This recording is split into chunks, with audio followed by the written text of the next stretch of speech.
we was talking about divorce.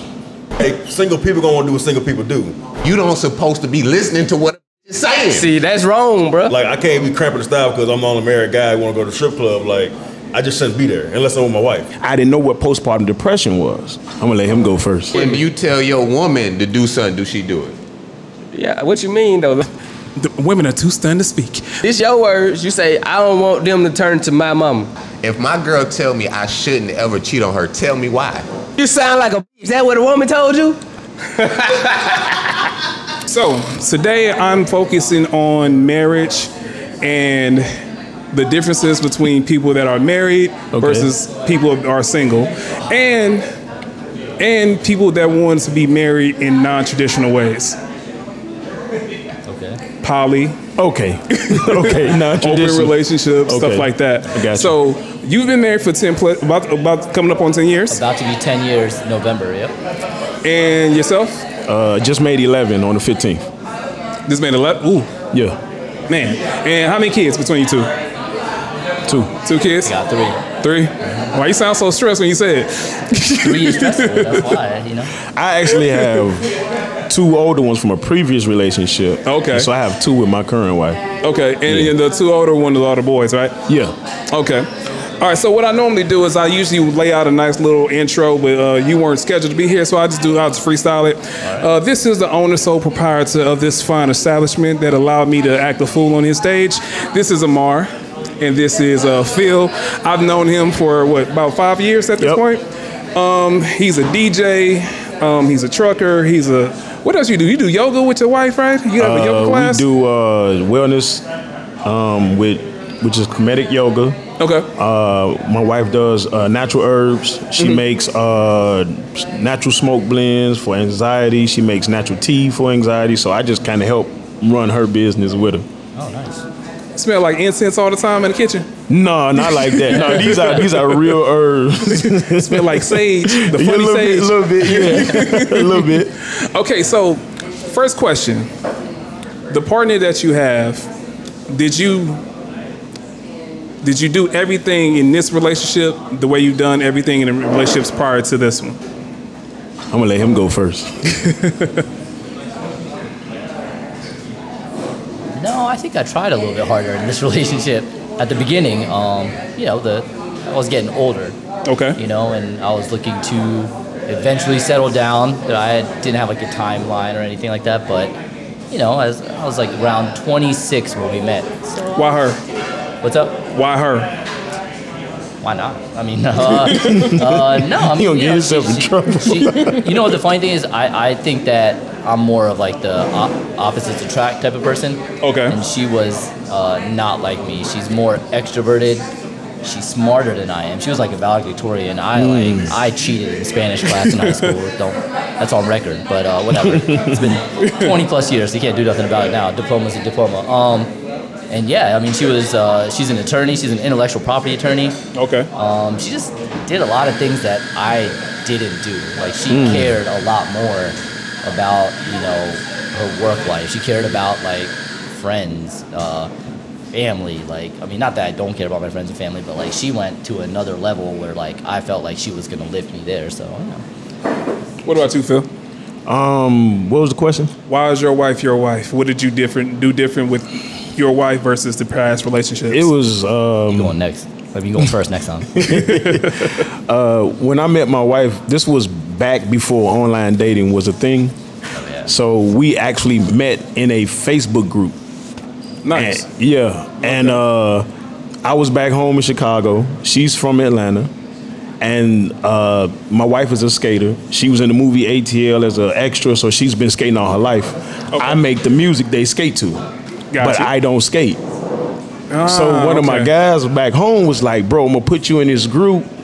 And the girl I was dating at the time, I come down to Atlanta with her, and I see what I thought was a circus show. And so I'm making fun of it in the group, and some chick was like, hold on, shawty, ooh. So I got out the group. Okay. She followed me out the group. And it was like, after that. Wait, y'all bond over arguing? Huh? Y'all bonded over arguing? No, so what it was, I guess she started watching my posts on Facebook, and she was like, you put out a lot of intriguing content. Okay. And that caused us to start talking. And so from that point on, stuff just started synchronizing, and I was like, yeah, this the right move. Have you guys ever talked to your significant other about love languages? All the time. Okay. You said I was going first next time, didn't you? I did say that, yeah. How long has that been a thing? When did that come up as a conversation? Immediately. Really? Yeah. Because when you initially get into a relationship, you're going into it with two different goals. You see what I'm saying? So based off of her love language, I need to know what her goals are, and vice versa. Okay. What did you have to unlearn anything? Yeah, I did. What'd you have to unlearn? I had to learn that I ain't know nothing. No, seriously, because like when I got with my wife, I learned about postpartum depression. I didn't know what that was. Okay. I learned about what literally goes on in a woman's body and in her emotions during her cycle. Because, you know, as a man, we see things logically. So if you tripping and I didn't do nothing wrong and the kids didn't do nothing wrong, in my mind, something's wrong with you.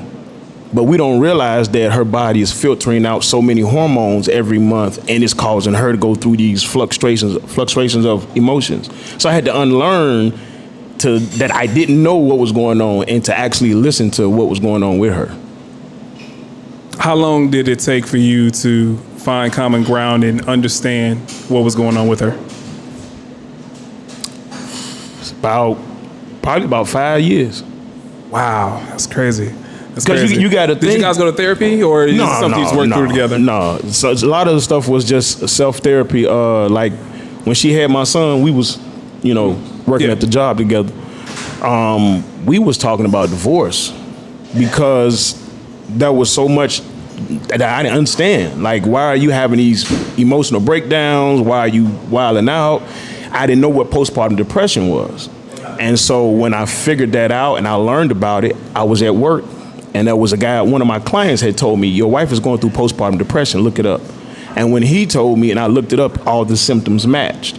So then instead of judging her, I started educating myself. And it still didn't make sense because as a man, up is up, down is down. But with her, she could be holding a baby and not connecting with the baby and then mad at you, asking you to help her. But then when you ask her what you want me to do, I don't know. So, as a man, you like, bruh, I'm finna go, over here somewhere.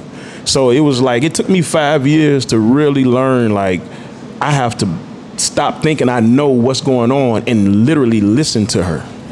Now, I'm gonna shift to Amar real quick. When I said love languages, I felt the stress come over your face. No, I didn't know what you were talking about. I mean, I'm like, Hindi? Because she doesn't speak Hindi, so I don't. What do you mean by love language? So love languages would be what love styles a person needs to feel appreciated. It could be gifts. It could be terms of. It could be spending quality time, affection. What's the fourth one? Compliments, touching and embracing, giving out gifts. So there's certain things that your wife like, if they you value do this, more than the next she's person. gonna be like happy. Okay. Yeah, I think we were a lot more fluid, like most people, before you get married and have kids. Having kids, by the way, is like the best thing ever. But I think that you do get tired a lot, and you get tired easily, and you start to lapse on communicating in that way, especially the more kids you have. So I'm at 3, you're at 4 total? 4, yeah. So, you really have to try to, constantly think about that in an active way as you kind of go through your relationships. As the kids get older and more demanding and what they need and communicating and stuff like that. But, other than that, when getting tired in a relationship, you almost got. No, I meant tired in general, not in a relationship. My wife might watch this later. I'm not tired in a relationship. He's smart. I like him. He's beating into submission. I'm learning while I'm sitting next to him. So when people talk about the work in a relationship, what would you define as the work? I think it's, I'll go first. Okay. I think it's just about constantly being open to like evolution. Like, I think relationship is not something that's so finite where like there's an answer at the beginning and you're able to like just be on a constant flow from that time forward. I think that you always have to engage, you always have to be curious and ask questions, you always have to be sympathetic to the things that you don't know or may not understand, as you know, they're, you know, getting older, you're getting older, the environment around you is changing, your responsibilities are changing, so you know, you just have to just basically keep an open mind, I think, as you stay together longer. You got anything on that, Phil? I have a theory. Go for it. And my theory is relationships don't require work. So what happens is, if you think about a girl that you're interested in, right? When you first see her and you're attracted to her, that's not work. The first time y'all exchange numbers and y'all realize that y'all got chemistry, that's not work. All of a sudden you start sending each other texts, naked pictures, whatever, you know what I mean? None of that's work. Okay. It's all enjoyment. So my concept is, as long as we enjoy each other, there's no room for work. You only put work in your relationship when you stop enjoying each other. So it's like when we stopped enjoying each other and everything was about hormones, kids, I'm tired, I'm frustrated, there was no enjoyment in that. Now you have to work to get back to the enjoyment. So that's my theory. We both kind of play off of that. Now you mentioned 5 years as far as how long it took you to get back to a place of balance. Mm-hmm. Was it a epiphany of sorts, of understanding, or that you guys had like a come to Jesus of sorts? It was actually a podcast. Okay. We were doing a marriage podcast.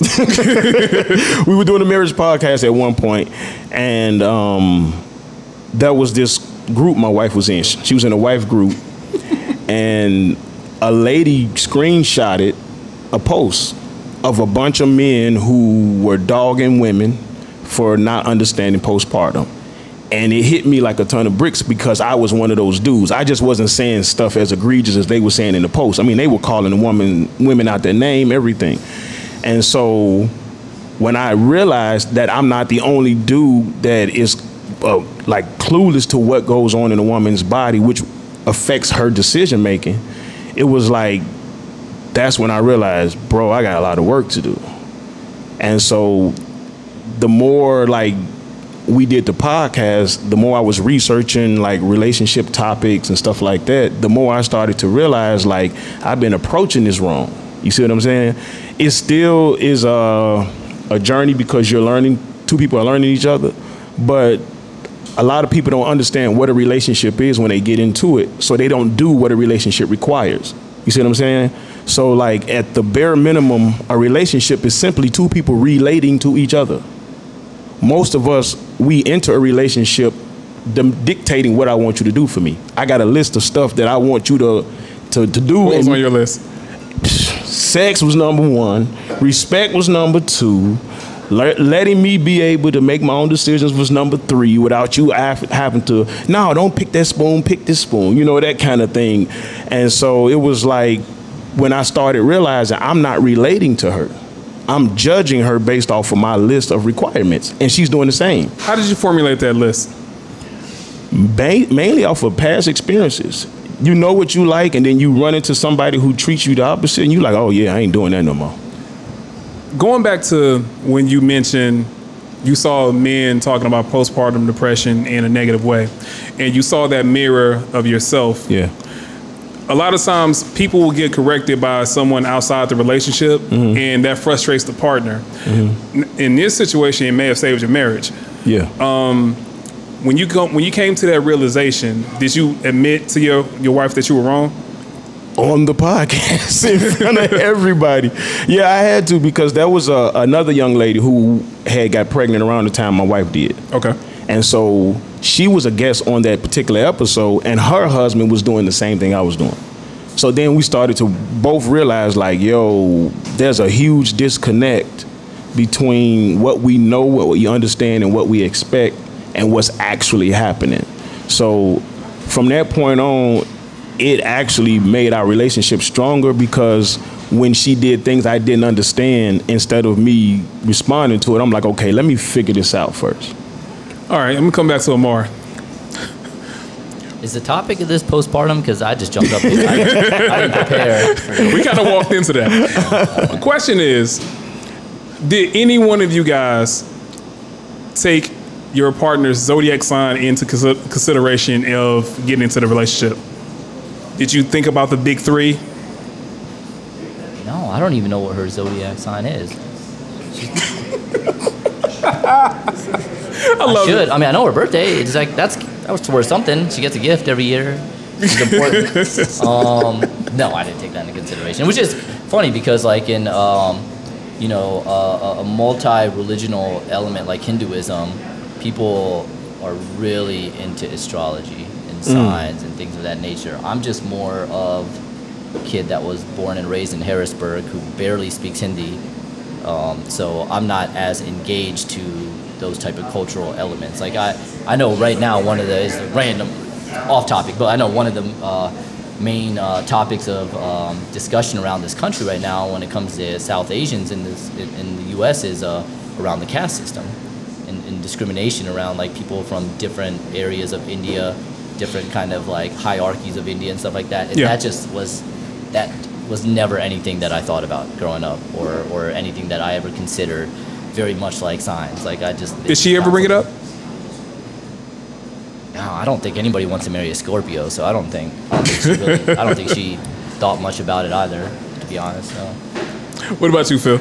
I didn't really know much about zodiac signs. My wife, on the other hand, everything is about alignment. Did she do your birth chart? Not quite, because she needs to know the day I was born or something like that.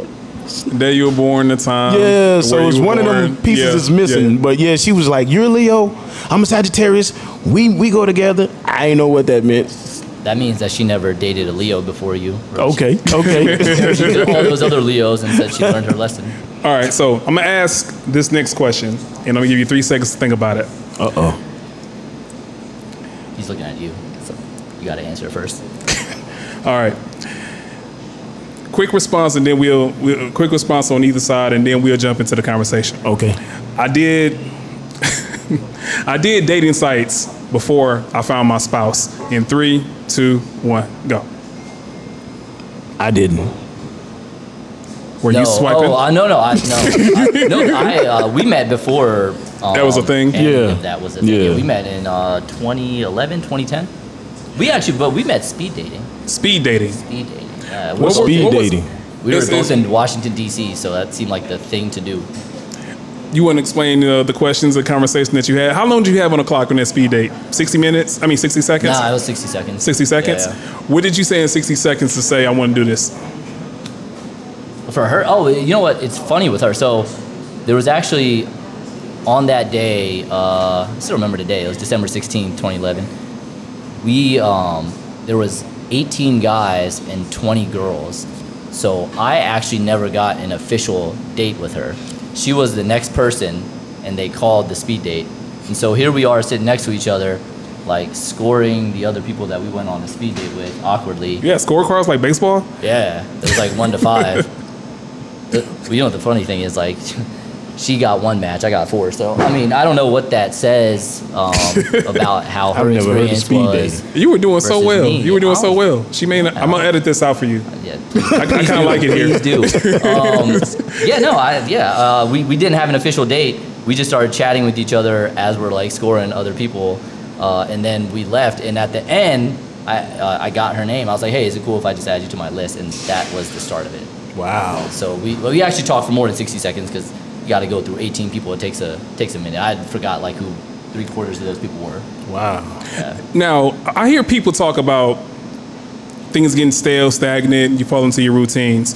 Do you actively go into the mindset of I need to date my wife at any time? I should, but I don't though. Like, I think I just stay so busy. So this is obviously, this is a new venture for me. Started like a year and a half ago with like getting the place, renovating it, all that stuff. But we only opened the very end of June. But I also have my daytime job. Like I work in an advertising agency as a director. Okay.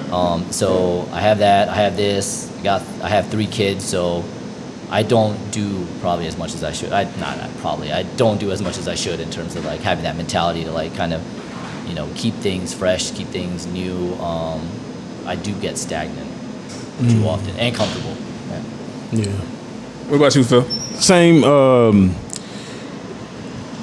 A lot of the stuff that we dealt with allowed me to see that. You know what I mean? Like, again, the enjoyment was gone. So that's how you can tell it was stagnant. You know what I mean? I think when you're excited about something, and when you have kids, so you know how it goes. You buy them a toy, and they're playing with it, and then immediately it's like 5 days later, it's nothing. Yeah, right. 5 And minutes so later. we do that as adults, and it's like now it's even worse because we have cell phones. So you have instant access to gratification in your pocket, all the information in the world in your pocket. You just led me to my next question. You want me to stop? No. Okay. I'm just letting you know in advance. Okay, but what happens is when you have access to that, it does something neurologically to your brain that causes you to have a short attention span. So it's like all of a sudden now this ain't exciting no more. You know what I mean? You know how when you look on YouTube, that little ad pops up, you like, hurry up. You know what I mean? It's the same type of thing. So you have to start realizing like, yo, I'm not being enjoyable or spontaneous in this marriage. I'm gonna get a little problematic. So that's what I'm wanting to do. You go first. I don't think either of you guys have to deal with this per se. Okay. Based on how, well, never know. Based on some of your answers. All right, so I've had a guy say this to me, and I said I'm gonna present this. So if someone got your wife's Instagram, is that the same as getting her phone number? No. Yeah, I guess. I don't know. Not to me. When you say got her Instagram, what do you mean? Like, I've heard. Okay. Matter of fact, I think there's a famous person that said, Boosie said, if I got an Instagram, I got a phone number. That's my best Boosie impression. okay. But what we were saying is basically I have access to this person now for whatever his intent, he or her intentions are. Okay. So how do you feel about that? You want to go first? I mean, I'm cool with that. It doesn't bother me. No, it don't bother me. I expect married men to say that. I mean, it really doesn't. I mean, y'all got skin in the game. Yeah.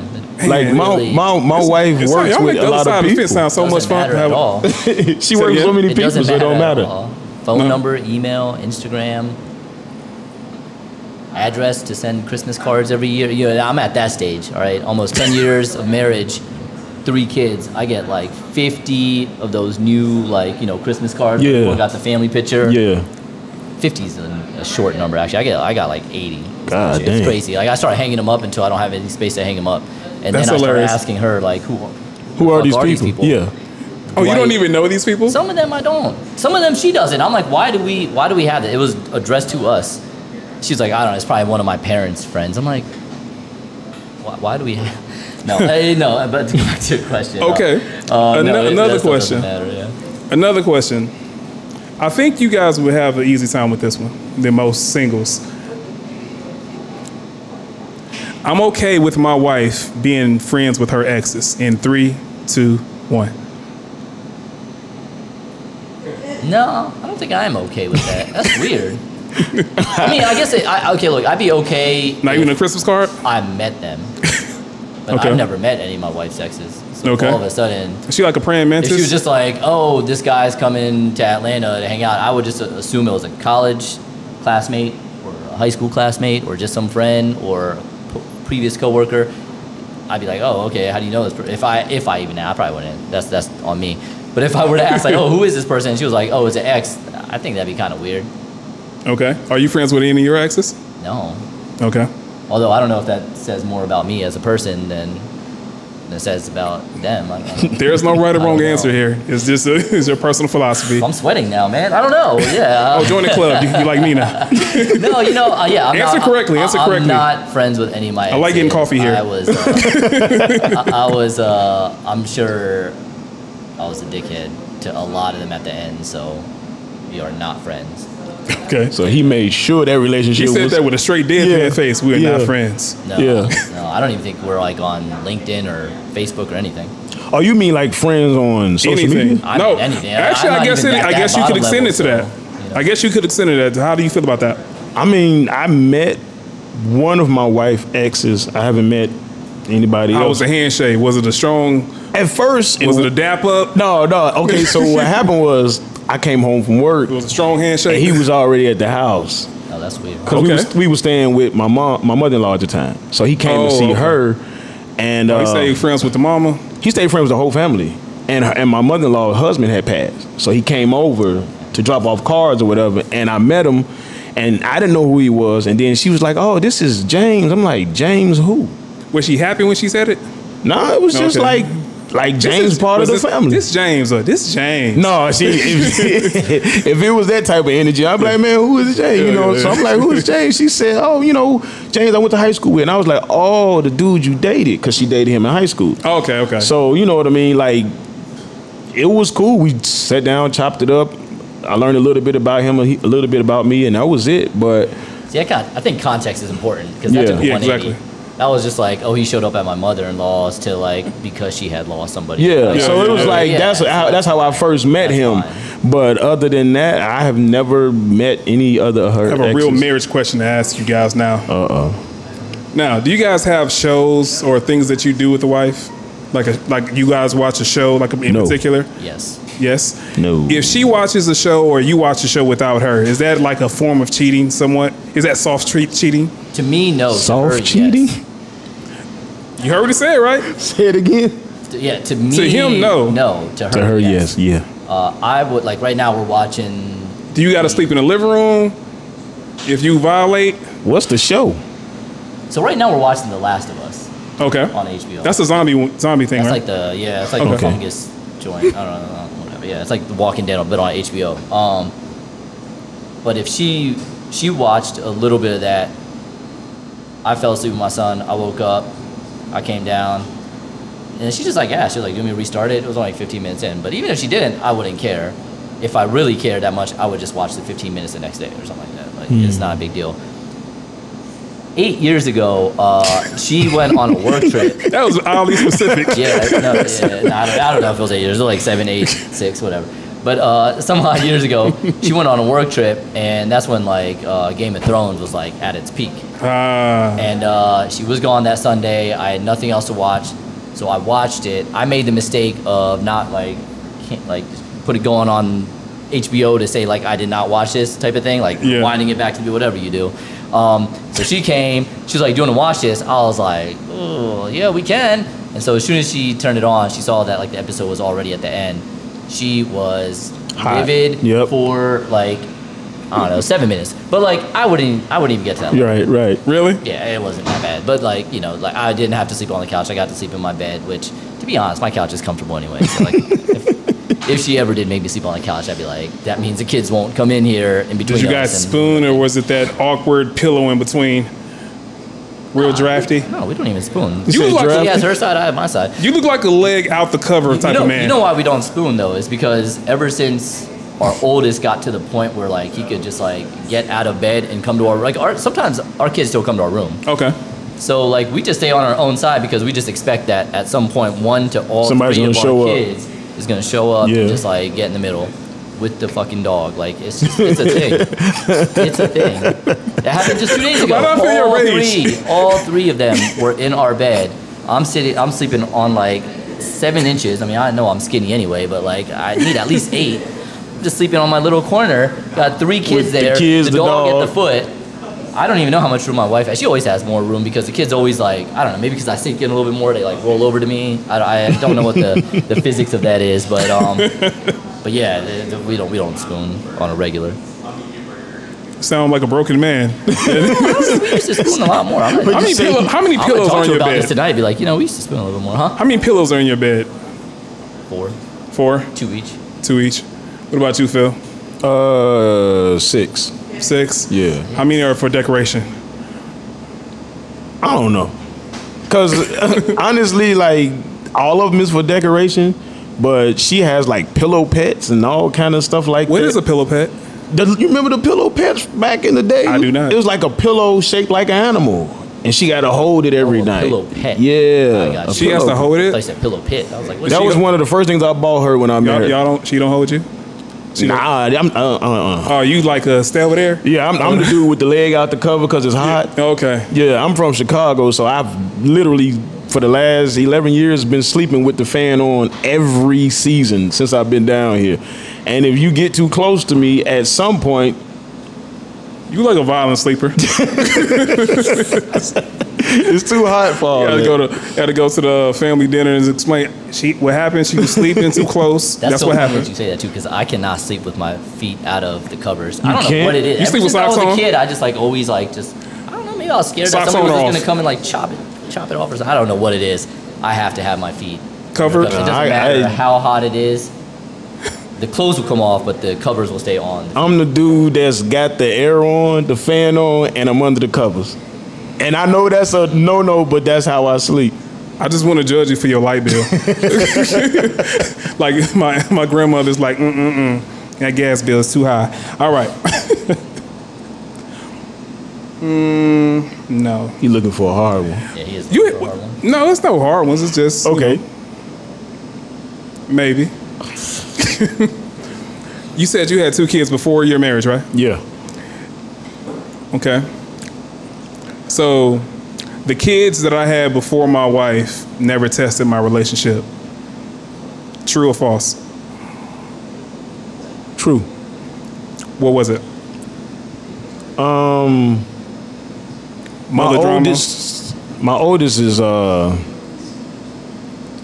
I don't know, he just had this thing where like, You ain't my mama? no, it wasn't that. It's just that like he's still like that to this day. He's very secretive. So it's like she will have issues. Cause you know how women are with the house? Mm-hmm. So she's like, why is he not doing this? I told him this 300 times. Why is he not blah, blah, blah, blah? And then like. How old were the boys when she came into their life? 9 and 6. Okay. Go ahead. So it's like she kind of took that as, I'm not that biological mother, this is why. I'm like, no, he's just very secretive.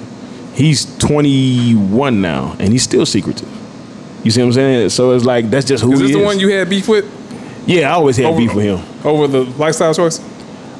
Everything. Gangs, everything. You said gangs? Yeah, because it's like... Wait a minute. All right. Are you comfortable talking about the other thing? Yeah, I'm cool. Okay. I'm cool.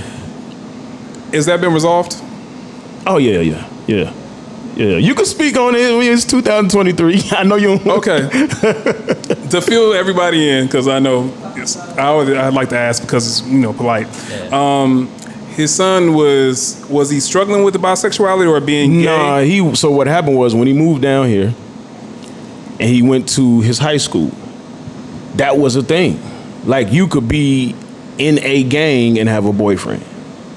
And I'm old school, so you're not doing that in my house. And so when I found out, this was the first time he actually opened up to my wife because he's so secretive. So when she told me, that's when I came to work the next day. I was hot because I didn't know how to deal with that. So like somebody turned the fan off. Yeah, Joe was like, "Turn it down, bro. Turn it down." So when it happened, I was angry, but at the same time, I was trying to figure out how to navigate because it's still my son, And then it was like I kind of had like this little fake moment where I gave him a hug and I was like, I support you regardless of what you. And so he was like, cool. But that didn't sit right with me. So when I came to work, he was like, Phil, what's wrong? Because in my mind, I'm like, I ain't handled that right. You know what I mean? So when I came home that day, he was happy because he was like, my dad didn't kill me. This is great, blah, blah, blah. And I was like, no, fam, we need to talk. So I let him know. I said, when you grown, you do what you want to do. I said, but in this house, everything you do, I'm responsible for. So if you get somebody pregnant, me and your mama's going to do more work than you. If you go out there and you mess around with a guy and you catch some kind of disease, we're the ones got to do all of the hospital bills, boom, boom, boom, boom, boom. So I said, until you on your own, oh my bad, I told him, I said, you have to abide by these rules. And he respected it. And so I met the little boy, whatever he was choosing to be, you know how it is. So when I met him, I rapped with both of them. and I let him know where I was. I met the dude father. I rapped with him, and we talked. His father felt a lot like me, and so I did kind of like the same thing I did with my wife. I wanted to understand where is this coming from, and then that's how I found out the boys at their school was doing this. This was the move. So it was never a conversation if they felt as though they were born this way, or in your mind it was a conscious decision. Nah, in my mind, he was doing it because of the environment. That was the issue. For your last question, that was the issue my wife was having. Like, he was constantly getting in trouble or not following rules, and she thought it was against her personally, but a lot of his secret lifestyle was because he was trying to be accepted. So he got in gangs, being accepted. He messed around with a boy, being accepted. Stuff like that. And so after that, what was this need for acceptance coming from? Have you ever tracked that down? We talked a little bit. Cause he's got kids now, so it's like when we were talking. Oh yeah, when we were talking about his situation with his baby mama or whatever, he kind of broke it down. Like, I have two stepbrothers with two brothers with his mother in Chicago. Okay. And he was like, I'm always in the middle. Nobody pays me any attention. Boom, boom, boom, boom, boom. So this was a lot of the reasons why he was like a chameleon. If he was in this environment, he'd be whatever this environment is.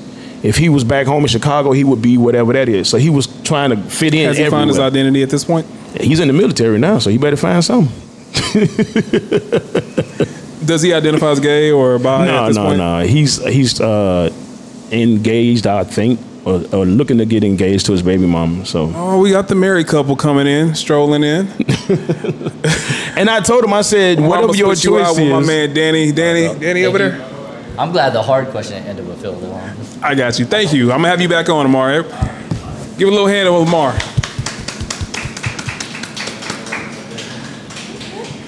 Hey, I'm gonna get you guys on in a second. Gonna do a little. What it is, Joe? What's up, fam? All right. So y'all came in right into the marriage talk. So last time I saw Danny, this is Danny, one half of Danny Hill. He's also the CEO of 2 Peas in a Pod Apparel. Yeah. And you're a father. How many kids? 2. 2 kids. And you've been with your lady for how long?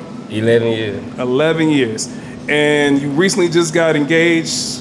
In October. In October. Yeah. Now, last time you and I spoke, we had a very extensive conversation about when it was the time. How you know? What made you say, I'm gonna do it?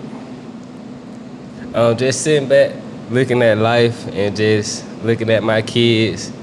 And if anything happened to me, I want my family to be straight. You know what I'm saying? So at the end of the day, it was about them. It was bigger than me. Right? I'm trying to do what's right for my family when I'm gone. So I don't want no arguments, no nothing. Like, this going to them. Like, this my family. The conversation that we had on the last episode that you appeared on, did that influence any of the decisions somewhat? At the time, it was just on my mind because what he was referring to is a situation that had done happened between my fiance and someone that she was friend of a friend. He kissed her. He kissed her. He kissed her. He aggressively kissed her. But just sitting back, getting outside my body and from a bird's eye view and just observing the situation, like, communication was the key, you know what I'm saying? So I was just happy that she came. You never were thinking about breaking up. Yeah, that was never the. He ain't sound that way the day he talked about it. It was just, cause me, I'm always play devil advocate. Every time you brought it up, you grabbed your pistol. It's like, man, cause I'm like I'm a natural contrarian anyway. Like, okay.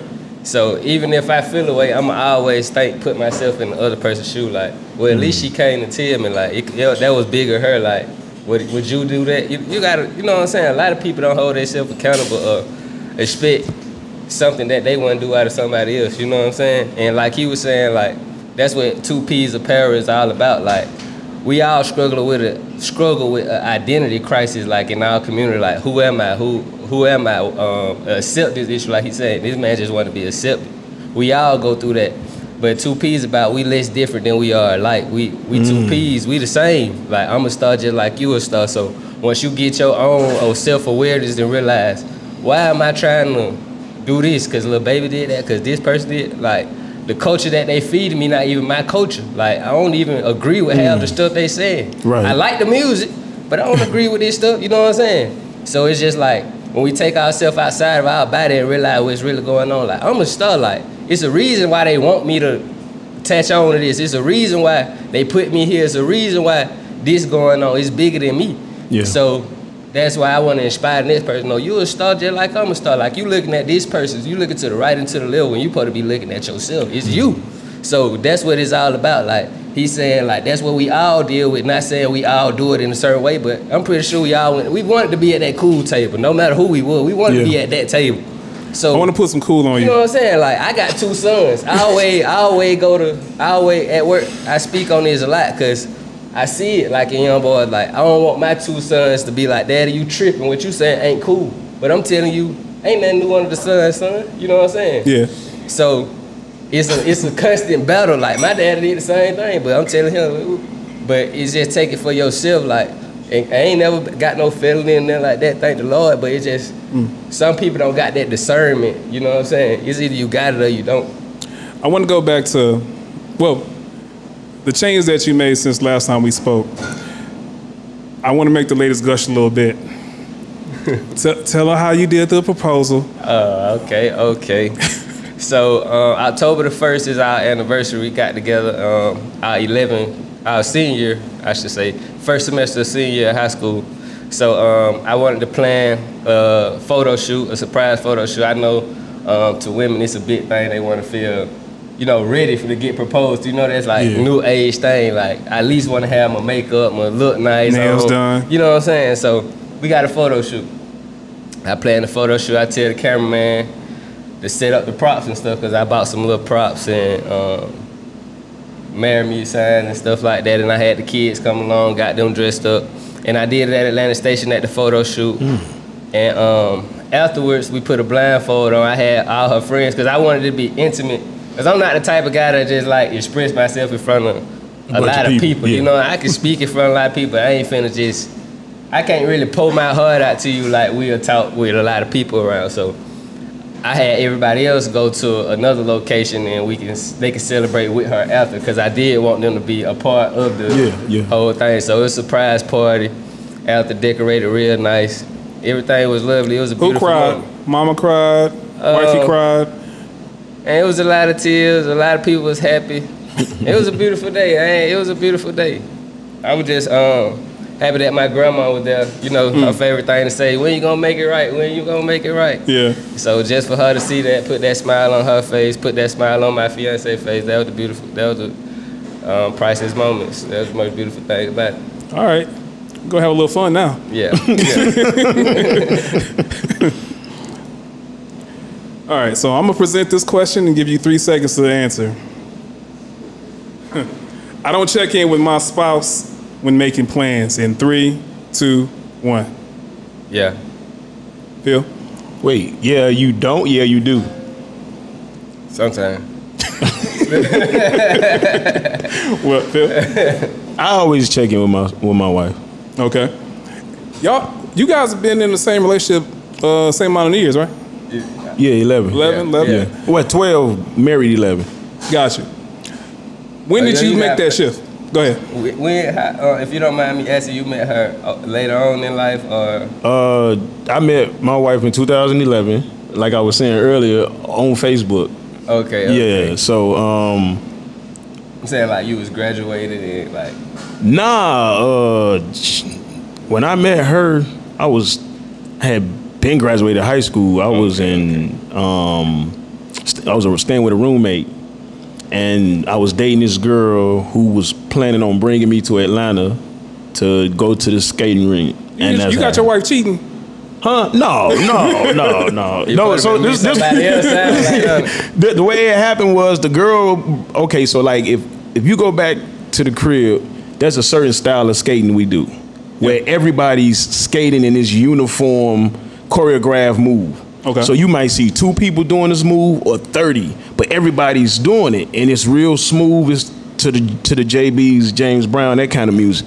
So in my mind, I'm thinking that's how everybody skate. It's just Atlanta probably got their own style, LA got their own style, but I didn't know everybody and mama live in Atlanta.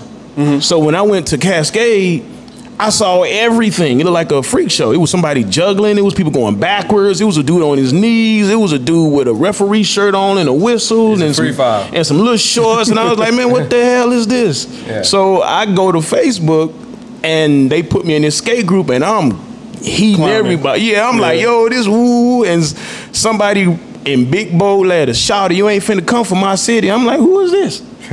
So then I ignored it. And she kept going. I said, man, I ain't got I left the group. She all cap shoes. Yeah, she coming back. Yeah, she was salty. So all of a sudden, probably later on in the back end of 2011, which is October, me, is it November? Yeah, October, me and the girl I was dating was no longer together. And so both y'all made it get happen in October? Was the moon in retrograde? October the 1st. And so it's like we started talking in October, got married in February, and been married ever since. Okay.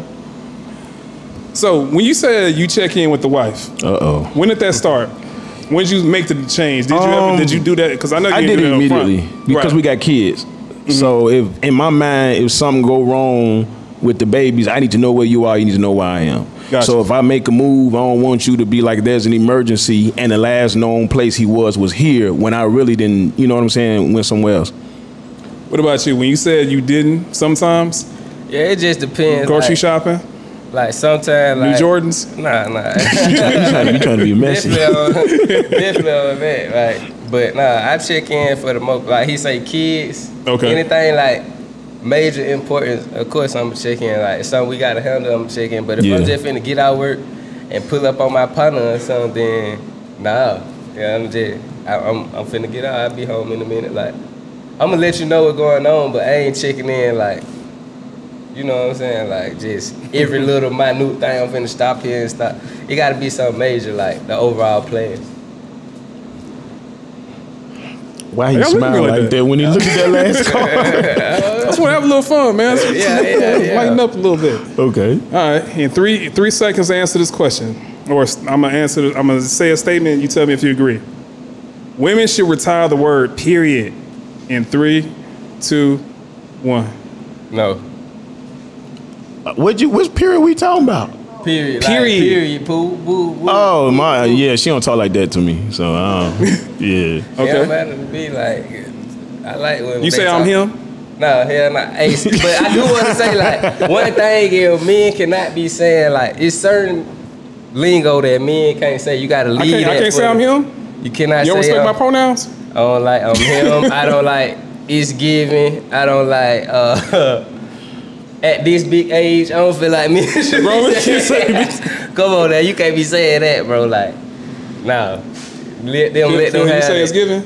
I don't say none of the stuff he just said. I'm just letting me know, like, if men be saying, like, it's giving, ooh, like, hey, man, you can't be saying that. There's an age limit on your dreams. In 3, 2, 1. Nah. What if you want to be a pro basketball player? You can still play basketball, but you ain't gonna be a pro basketball player hey man, at a certain age. You can't say it's so many outlets though. I can go on YouTube and make the same money as you as a bench player with the YouTube video. I mean, they have leagues for go overseas. So many outlets. So it might be. Man, you never know. One thing about it, man, you can't let nobody define your success. You gotta define your. I can't be that what you talking about, but I could be a basketball player, professional basketball player, pay my bills if I want to. Now you big on social media, right? What you mean big on? You on social? You use social media every day to promote your business, right? Yeah, I'm on there. What about the wifey? Yeah, she on there. She promote her business. Do you ever look at her likes? Like who liked it? Who is that? Who is that? Oh hell nah. Like one thing about me, like I don't take Instagram serious. Like I ain't gonna put that in my real life. You know what I'm saying? Like you can do whatever on there. I wouldn't know. I don't. If you say like this person and like by others, I'm never clicking others. Like I don't do that. You don't care about the others? I'm not doing. What about you, Phil? It's not that big. All right. Yeah, it ain't really real. You feel me? Like that's the problem. Like So if you check a picture and there's 6 likes from the same dude, is that flirting? I think you spam. Before I think it's a real person. If it's flirting to her, it's what it is to that person. It's what you do with it. Like, do you think he flirting with you? Is you finna DM him? Is that a thing where people take that serious? I don't know. That's why I asked the questions. Is he trying to get your attention to you for you to follow him back? Like, it's all the perspectives. It's all the perception. Yeah. You know, like, how you looking at it? If you thinking he flirting with you, this must be what you do to flirt with people. I look at it like this too, cause all us men, we know how it go. You got the chick who may not look that great, but she got a nice booty. So all her pictures, her back turned to the camera. You got in trouble? Nah, I ain't never got in trouble. You can go through my phone right now. That's, you know what I'm saying? You but swipe, don't double tap. No. This is what happened. Let me check your algorithm. You get so many women who do stuff for sexual attention, right? Yeah. So is it any attention? I'm just saying any attention, but they know what we gonna respond to. It's the same on computers. I'm saying though, it go back to the main. So it's her intent of what content she put out. You see what I'm saying? Okay. So if I see her putting out content that I know as a man, if I saw that it didn't know her, it's gonna make me respond sexually. Then I'm gonna say you asking for that. As opposed to if a dude sees some curves and start liking and whatever, he just being a man. What if he liked it and said it's given? I'm 41 years old. I don't even talk like cool, that. Though. But okay, that's an asterisk. Cause if you saying it to a woman, like especially if it's a woman that you got some rapport with and you know she talk like that, and you say that to her, like, and you like, oh, you saying men just can't say that to other men? Hell no, that's what I'm basically saying. Like that's what I'm basically saying. Keep that out all friendly. When we pep barbers, hey, don't say those things. If you talking to your old lady who talk like that, that's cool. That's P. Like, hey man, that's how y'all communicate. That's y'all fun. Do your ladies have the gay besties? Yeah, a couple. Have you met them? Yeah. Or are they hims or hers? Hims, hers. I mean, all of them. She has one. One? Yeah. Male, female? Male. Here we go. His mind is the wheels turning. I don't know what's coming already. It's on the paper already. Had set stage. Have you ever had a situation where the male gay bestie got a little too handsy, a little too friendly, a little too familiar? Nah. That you know of? Nah. That I know of. No? That I know of. How do y'all feel about girls' trips? Girls' trip? Man, let me tell you something. When you married, Joe? No. When you get married, you gonna be glad when she do that. It's time to go, boy. Yeah. whenever you get married and your wife be like, me and my girls is boom, boom, boom, boom. I don't know. Y'all outside is different from my outside. What you mean? Because girls' trips to me and what I've been noticing, what I've been told. What about the gay bestie though? What's your perspective on that? Like, what do you mean, as far as the guys? Yeah. I never had a situation with that in my relationships. But I've seen people have it. Yeah. And sometimes the gay bestie isn't really gay. He might not. I understand what you say. I understand the question. I get you what you do. But in my situation, like I feel like once you set that boundary, you know, like ain't no boundary. Not set that boundary, but they can feel like it's certain people they know who to play with, bro. That's what I feel like, bro. Like at the end of the day, it's certain. Everybody just get shifted. It's just like. You go speak to them, everything respectful. You look them in their eye, you let them know, like you ain't. You give them a strong handshake. No, hell no, I treat them regular, but I'm like shit. I'm saying, I'm treating you regular. You don't go a little hard on that. I expect the same respect from you. You feel me? Like I'm respecting you, respect me. That's all I'm saying. Yeah. And I feel like it's reciprocated. That's all. Like it ain't no. Rob though. It ain't nothing different. Rob left. Oh, he in the bathroom. All right, I'm gonna get you guys one more question. I'm gonna get the married folk on here. Okay. The other married folk. The other married folk. Yeah. There you go. A couple up here. Oh, there we go. Right on time. Yeah. Teachers should be paid like nurses in 3, 2, 1. Yes. I don't know. It depends on what they teaching. I feel like schools, that's a loaded You want topic. teachers on commission? No. What I'm saying is like, you failed this many students? You gonna have a sad Christmas. no, I'm saying like I get what teachers go through. Yeah. But if your school is governed by a county or whatever that tells the teachers what to do, they plug and play. But if it's a teacher that really care and you know what I'm saying, want to see your child and all the other children really grow, I think they should get paid based off of their passion. You know what I'm saying? Because my son, he's this is last year of high school, and he has teachers. We got the emails where they just like, look, I already get my check.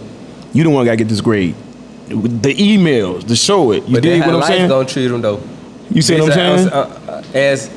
As you gotta look at both sides. It's like a duality to it. Like they are, I care about you, but I can't care about you more than you care about yours. Life gonna throw you. When I was in 10th grade, I was at Georgia State campus, going to college classes.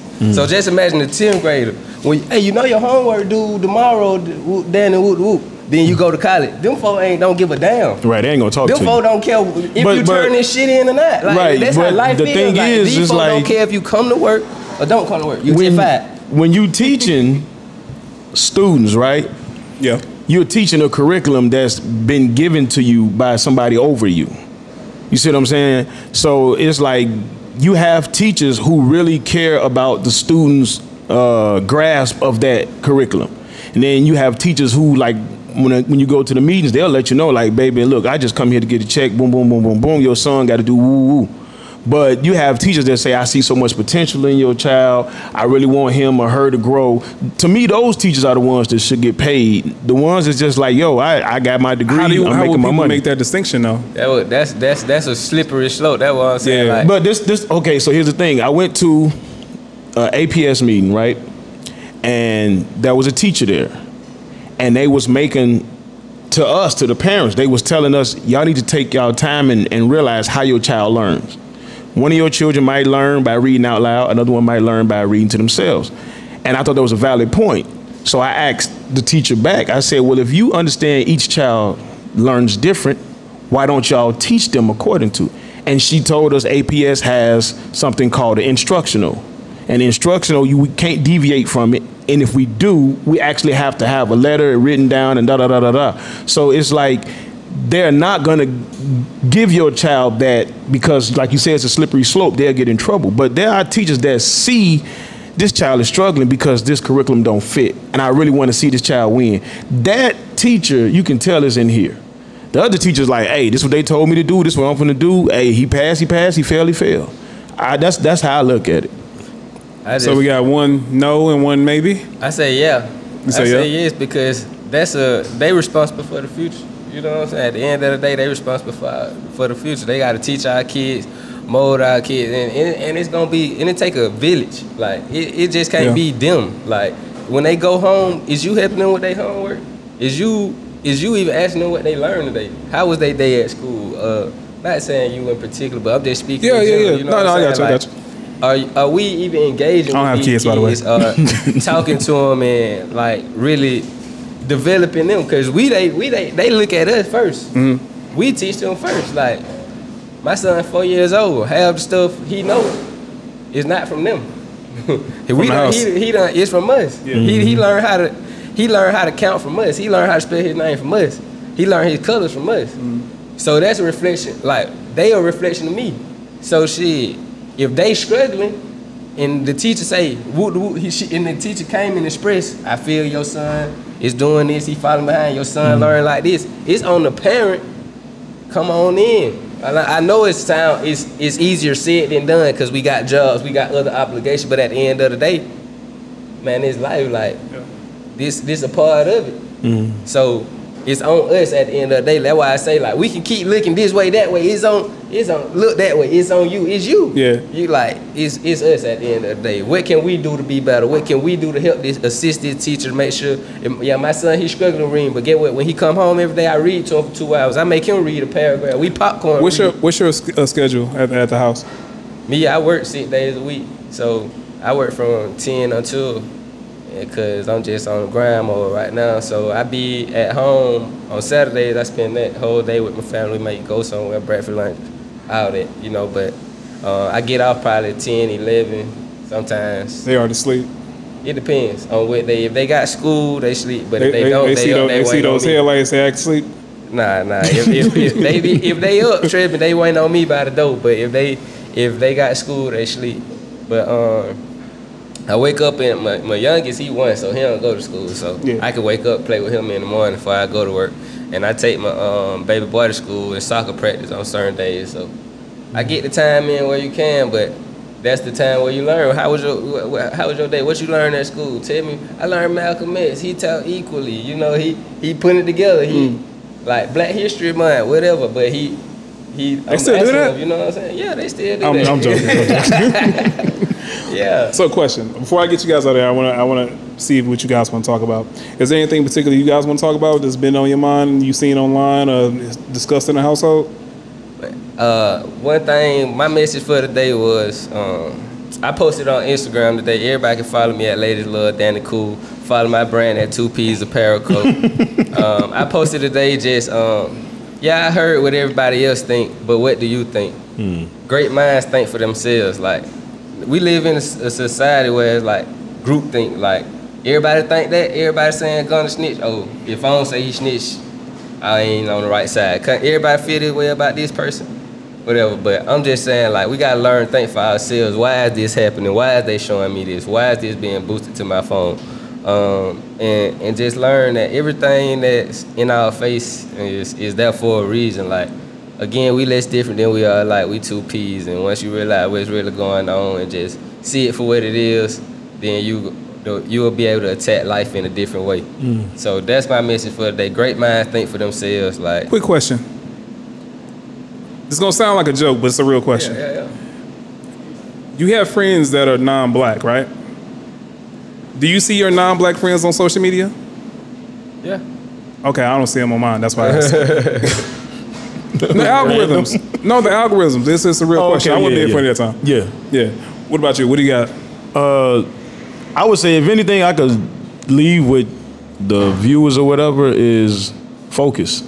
That's one of the things that I've learned in my marriage, in my life, especially now. Your focus is everything. Your focus is literally what you experience. So it's like, I give you an example. Like, we worked the same job, right? You remember Big Ed? Yeah. Okay, so we all dealt with the same stuff, same pay, same supervisors. But what Ed was focused on, he came to work happy. What I was focused on, you see, angry. Yeah, flipping tables. You quit for 3 years. Yeah. So I learned that, like, your focus literally dictates what you experience, and so you can have two people in the same situation, and one person is focusing on something that makes them feel angry and depressed and powerless, and somebody else is looking at this like, how I'm gonna get out of this situation. So when did you notice you were that guy? When did I notice it? Yeah. When I almost beat the shit out of Devon in that room. That happens. And so I was so angry because I'm gonna tag Devon in this. Yeah, hey, please tag him. I ain't seen Devon in a minute, but the fact that he got me there so fast, and was it him or was it your situation that you were just unhappy with? It was my focus. That's what I realized. So what happened was, I didn't like the job. I didn't like the pay. Like he said, I miss 4-day work weeks. We worked a 4-day week. 4-day work week. 4-day week. But 4 on 3 off. But 4 on 3 off. But they were so long that all the stuff that was going on with my kids, I was missing it. Yeah. So it was like when I got home, and then you got to get out of all that traffic and get back to your side of town. Yeah. I would get to the crib, and it's time to eat, shower, and go to bed. And I wasn't seeing my kids. So that was bothering me. But what I learned was everything that I was experiencing at that job, I was creating it. Because I was so focused on how I didn't like them, how I didn't like the pay, whatever, that I was preparing myself for that experience every day. I was just waiting, say something to me today, say something to me today. And that particular day, I was getting ready to go out in the warehouse, and Devon came in there, and Dave, what's his name? Sorry to be. Dave, So Dave he told Ed, he said, bro, I saw when Devon went in the room and I went to get up. He said, by the time I stood on my feet, field went from 0 to 10. So for somebody to be able to get you off your square like that, I realized like that wasn't Devon, that was me looking for Devon to say something out of pocket. And so when I started slowly shifting my focus to only what I want to enjoy in life, all of a sudden my life just started flowing in that direction. So if you focusing on BS, you gonna find it. Can I say something to piggyback off of that? Yes. One last thing I always say, perception is never reality. Your reality is your perception. And that's just to piggyback off what he was saying. Like, it's your perception of the situation you in that change it. That is that your post? You said it's you? What's that? You and that post is you because you put that one in your post. You said it's you. Yeah. It's always you. Yeah. But yeah. You writing this whole script. So remember that, man. Perception is never reality. It's your reality is your perception. Facts. Appreciate you guys. Yes, sir. Let's get the couple up here. Are you good, bro? The microphone. Just appreciate you. Let's have a little fun here with the couple. Here we go. What's going on? Hey. Hey. All right. Gotcha. Good. Set it right there. We go right there. We good. Okay. You good. Okay. You good. All right. Now, this is the tale of two individuals becoming one. They're brave enough to be open about their relationship today, and I'd like to thank them in advance for their time and their energy. And hopefully we all learn something. Hopefully? So. Oh, Lord. What? I'm just happy. Heard. All right. I'm going to say a statement and give you guys 3 seconds to answer. Okay. All right. I noticed red flags in the beginning, but we worked through it because of Love. Ugh, gross. Gross. What were the red flags that you noticed in each other in the beginning? You want me to go first? Mm-hmm. Oh, I would definitely say the money management. Yes. Who messed up the money? Yeah. Who you did? No, not me. Oh, you. Oh, it's you. What you do? I guess makes a few impulsive decisions. I'll put it like that. You got the extra large on the drive-through. Nah. That's only the first day, the first month. That's the first paycheck. Nah, nothing like that. How long did it take you to correct it? It was a process, but over time. Actually, I mean, it's a work in progress. Gotcha. It's something you have to continuously be intentional about. Okay. You know what I mean? Because money is always gonna come, over and over again. So you got. How did you approach the conversation? Just like. Was it an argument? It was probably me being frustrated at first, starting out frustrated. That means she cussed him out. No. I don't cuss him out. She wasn't cussing? Mm-hmm. No, that's good. Okay. I talked to him real mean though, a little greasy, but a little aggression, but it's understood. Okay. Don't take offense to the aggression. What was the statement? What was the open statement? Just overall, just need to do better. Like tighten up. I'm like, yeah, you're right. Okay. That's it. Yeah.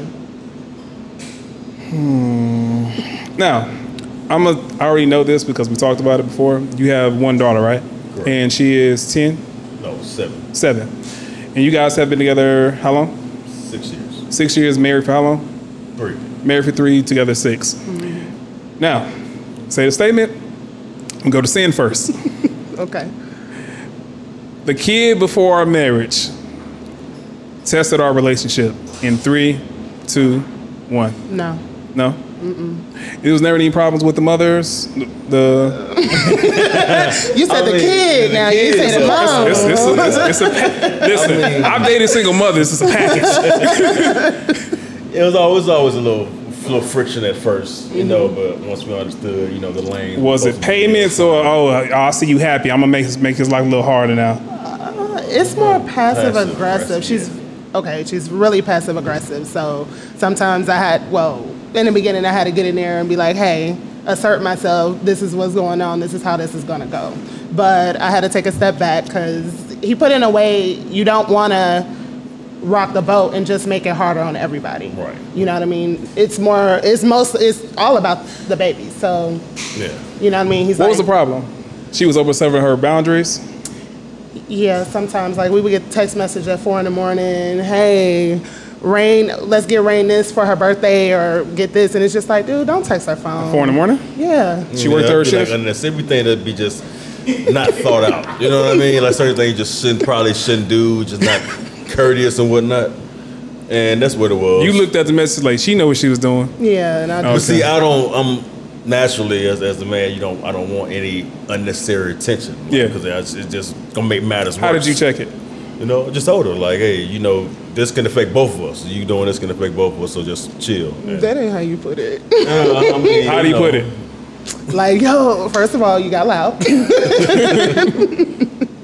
And it was just like, yo, you gotta take a step back. It ain't about. Did he yell in the phone like this? No, no. You making it worse, you know what I mean, kind of thing. So yeah, but it had to be stay in my understood because lane. you have big deals and little deals, and that was like a big deal, so it has to be understood. Yeah. When people first get together, there's usually a situation in which people don't want to give up their independence. Checking in with the spouse is a problem for some people, or it's checking in with the partner for some people. So, statement. I don't check in with my partner at all. 1, 2, 3. No. How long did it take before you guys started checking in? Well, wait. I mean, okay, so you said this is a little weird. So we both check in. Yeah. Like there's no issue at all. Okay. Like that was immediate. That was like in the whole friendship thing. I mean, I was raised. You guys to were friends check in. first? Yes. Yeah. Okay. Absolutely. That's important. That's the Yeah. best way to actually make a relationship because, like, it starts from relating to one another. You know what I mean? And how you get along with a person means a lot. So, like, I was raised to check in. So every time, like when I was coming as a kid, even when I was gone. For the ladies in the comment section, where he at? He got brothers? Where you grow up at? Birmingham, Alabama. Southern man. Absolutely. Country boy. Indeed. Gross. All right. Nope. I'm okay with my partner being friends with their exes in 3, 2, 1. Hell no. Negative. No. They were on the same bowling team. Nah. They were in a Facebook group together. No. It's about money. It's about building wealth. Nope. Nah, we gotta date it, man. No? No. I mean, because the ex is always, that's the easiest access point. You will have, an ex have a better chance than a new man. Because the ex most likely understands things about you. Your familiarity. You know, that's an advantage. Maybe certain things that you don't even know about him. You know what I mean? Maybe he may be a funny guy. Oh, she likes jokes with her. It's certain things. She don't laugh like that with me. It's a thing. So, just keep that exit closed. About to get you in trouble. Here you go. Come with it. All right. So, some people have shows as couples, and sometimes people will watch an episode without their partner. Is watching an episode without your partner a form of cheating? In 3, 2, 1. I would say yes. What show was it? Power. We were catching up on all the seasons of Power. Bro went and watched like 3 episodes without me. 3? So I had to take it a step It was further. a day she was at work and I was at the house. So I'm like, I don't mind watching them over with you again, but I just had to watch that. Why were you mad? Because it was something that we sat down and agreed upon together, like, hey, we finna do this. We had 3 more seasons to go, so I'm like, it's not really a big deal, because we called it late. We started. Okay. Yeah, we started very late, yeah. How long was she mad? She get up stuff quick. It was probably a day. Just talking a little sassy? Yeah, go in a room. Well, at that time it was the loft, I think, yeah. She went upstairs or whatever to the loft and cooled down. And that's it. Okay. This pains me to ask, but I'm gonna do it anyway. I did not take my partner's zodiac signs into consideration in this relationship. In 3, 2, 1. Yes, we did take it into account because she's big on zodiacs. Mm-hmm. And What's y'all signs? Sagittarius. I'm a Virgo. Analytical, okay. Yeah. Fire sign and earth sign. Okay, so how deep did you go into it? Did somebody do a birth chart? Somebody break out the They ask for the birth date and the oh yeah, she asked time. me for birthday times, the natal chart, and all that stuff. What did you find? What red flags did you find? No, so his moon is a Scorpio. Okay. So how he relates to me, he doesn't relate as a Sag man would. He relates to me more as a Scorpio man. As mean like emotionally how he communicates? Yeah. Because I don't know. Once you get past the first stage of it, I'm over it. Like how he loves, like he's really consistent. Sag men are known to be consistent. They're not faithful. He still got the impulsive part. He still, likes to wander and journey out and experience different stuff. But he loves what like kind a Scorpio. of stuff? Well, he's open to trying new things, I don't see how we frame it like that. It makes it a little weird. No. Sorry. Well, that's really back in a little bit. Strange sounds with it. Strange sounds with it. My bad, bro. All right. Let's have a little fun here.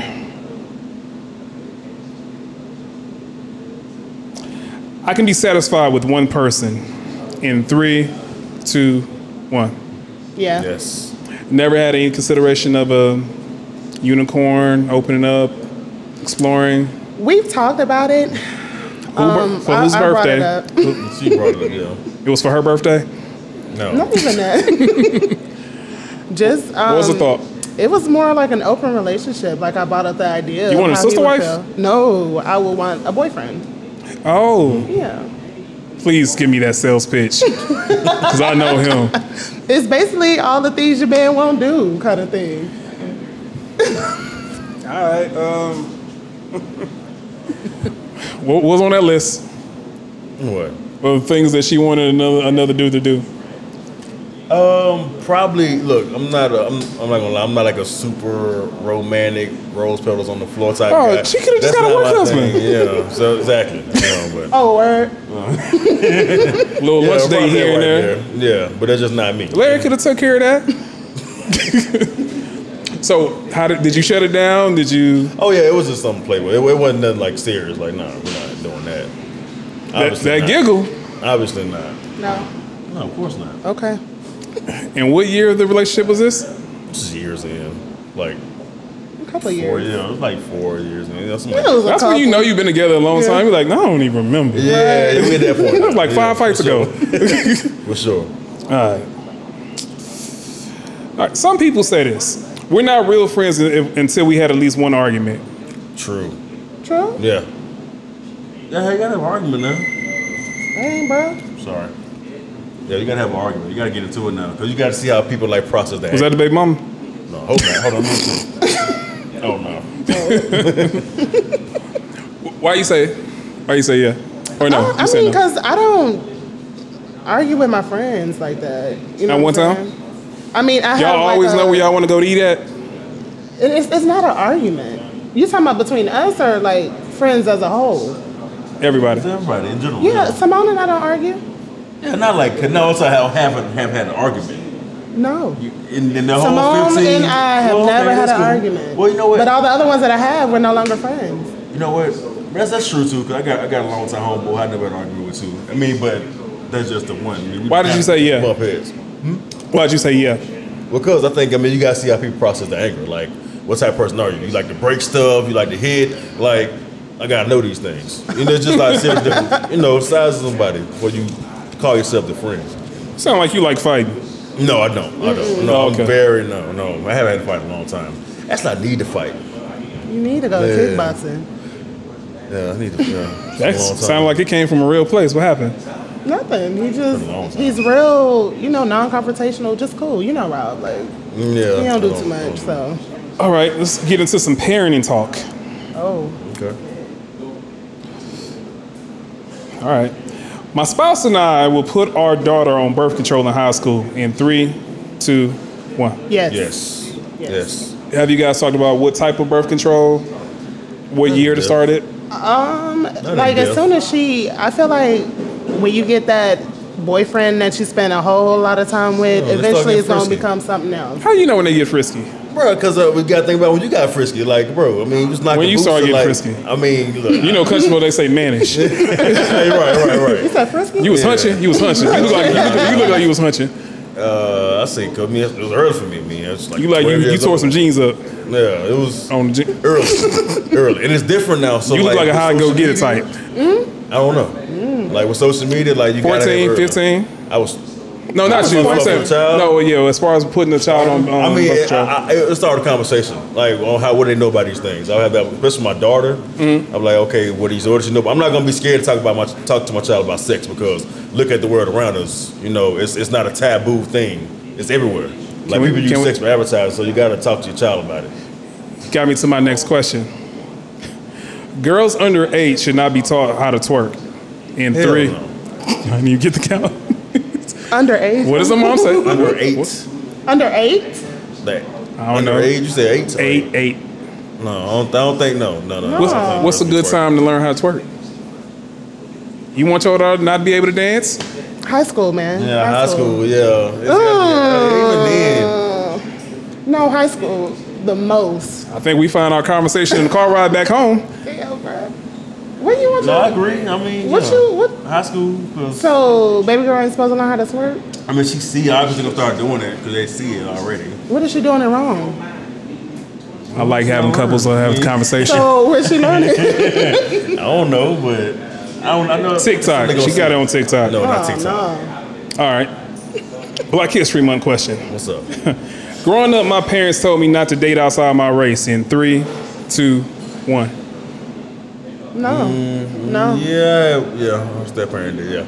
Yes. Who said it? Mama, daddy? Can't use your comb. Don't bring it home. Something like that. Stepmoms. Stepmoms. Yeah. What was the speech? It was just like, hey, you know. Actually, it was kind of like colors now. I think about it because she's like even like Lauren home with light skinned woman. She's like the close thing to white.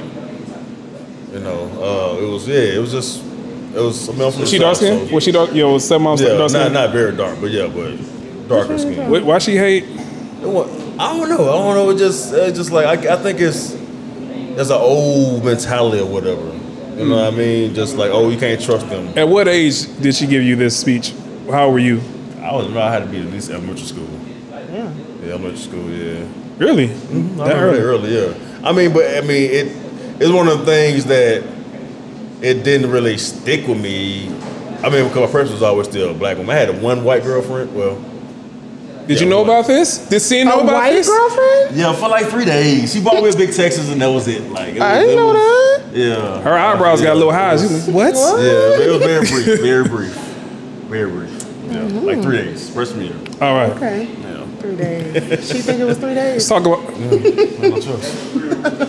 Is she still a Facebook friend? No. I don't think so. I don't know. I haven't seen her in a long time. All right. Next question. The statement is this: boys should be kept away from football in order to reduce brain injuries. In 3, 2, 1. I say yes. Man, let them play. Boys can play football. It's just about technique. I mean, I don't think. You care about what age? I think it's about their physicality. I mean, because you got some people who are like early sprouters, like they're just good early. But I mean, if the cow doesn't understand the concept of the game and protect themselves, then no, you should be out there just running out there wild and everything. You get knocked out. But if you know, like I'm supposed to tackle, supposed to lead with the crown and everything. Yeah. Now you guys said you were friends first before actually getting together. What did you do differently in your relationship that you didn't do with the previous relationships? I just kind of let it flow instead of, hey, what are we? We are farmers. Right. Oh, I'm sorry. Letting it flow, getting to know each other. Yeah. Like building an actual friendship, like being friends was like very, very important. Mm-hmm. And enjoying each other's time. I think that's something that a lot of modern couples don't really do. Is that also like enjoying each other's time and also privacy? Like keeping your relationship, like it shouldn't be out there. Everything you do, everything you. How long did you take before you went public? Well, actually, it wasn't. It was kind of soon. It was like within the first couple months. Because remember we went to. But I mean, like social media. Social media wise. Social media in real life are very different. Yeah, you can't pinpoint. Like, Poland would definitely be your mom's. Yeah, I took her like our first year together. I took her home to my mother's birthday was in August of that year. I took her home, so she met my family that year. But as far as like making the broadcasting online, no, never really did. How long did it take for you guys to learn each other's love language, if ever?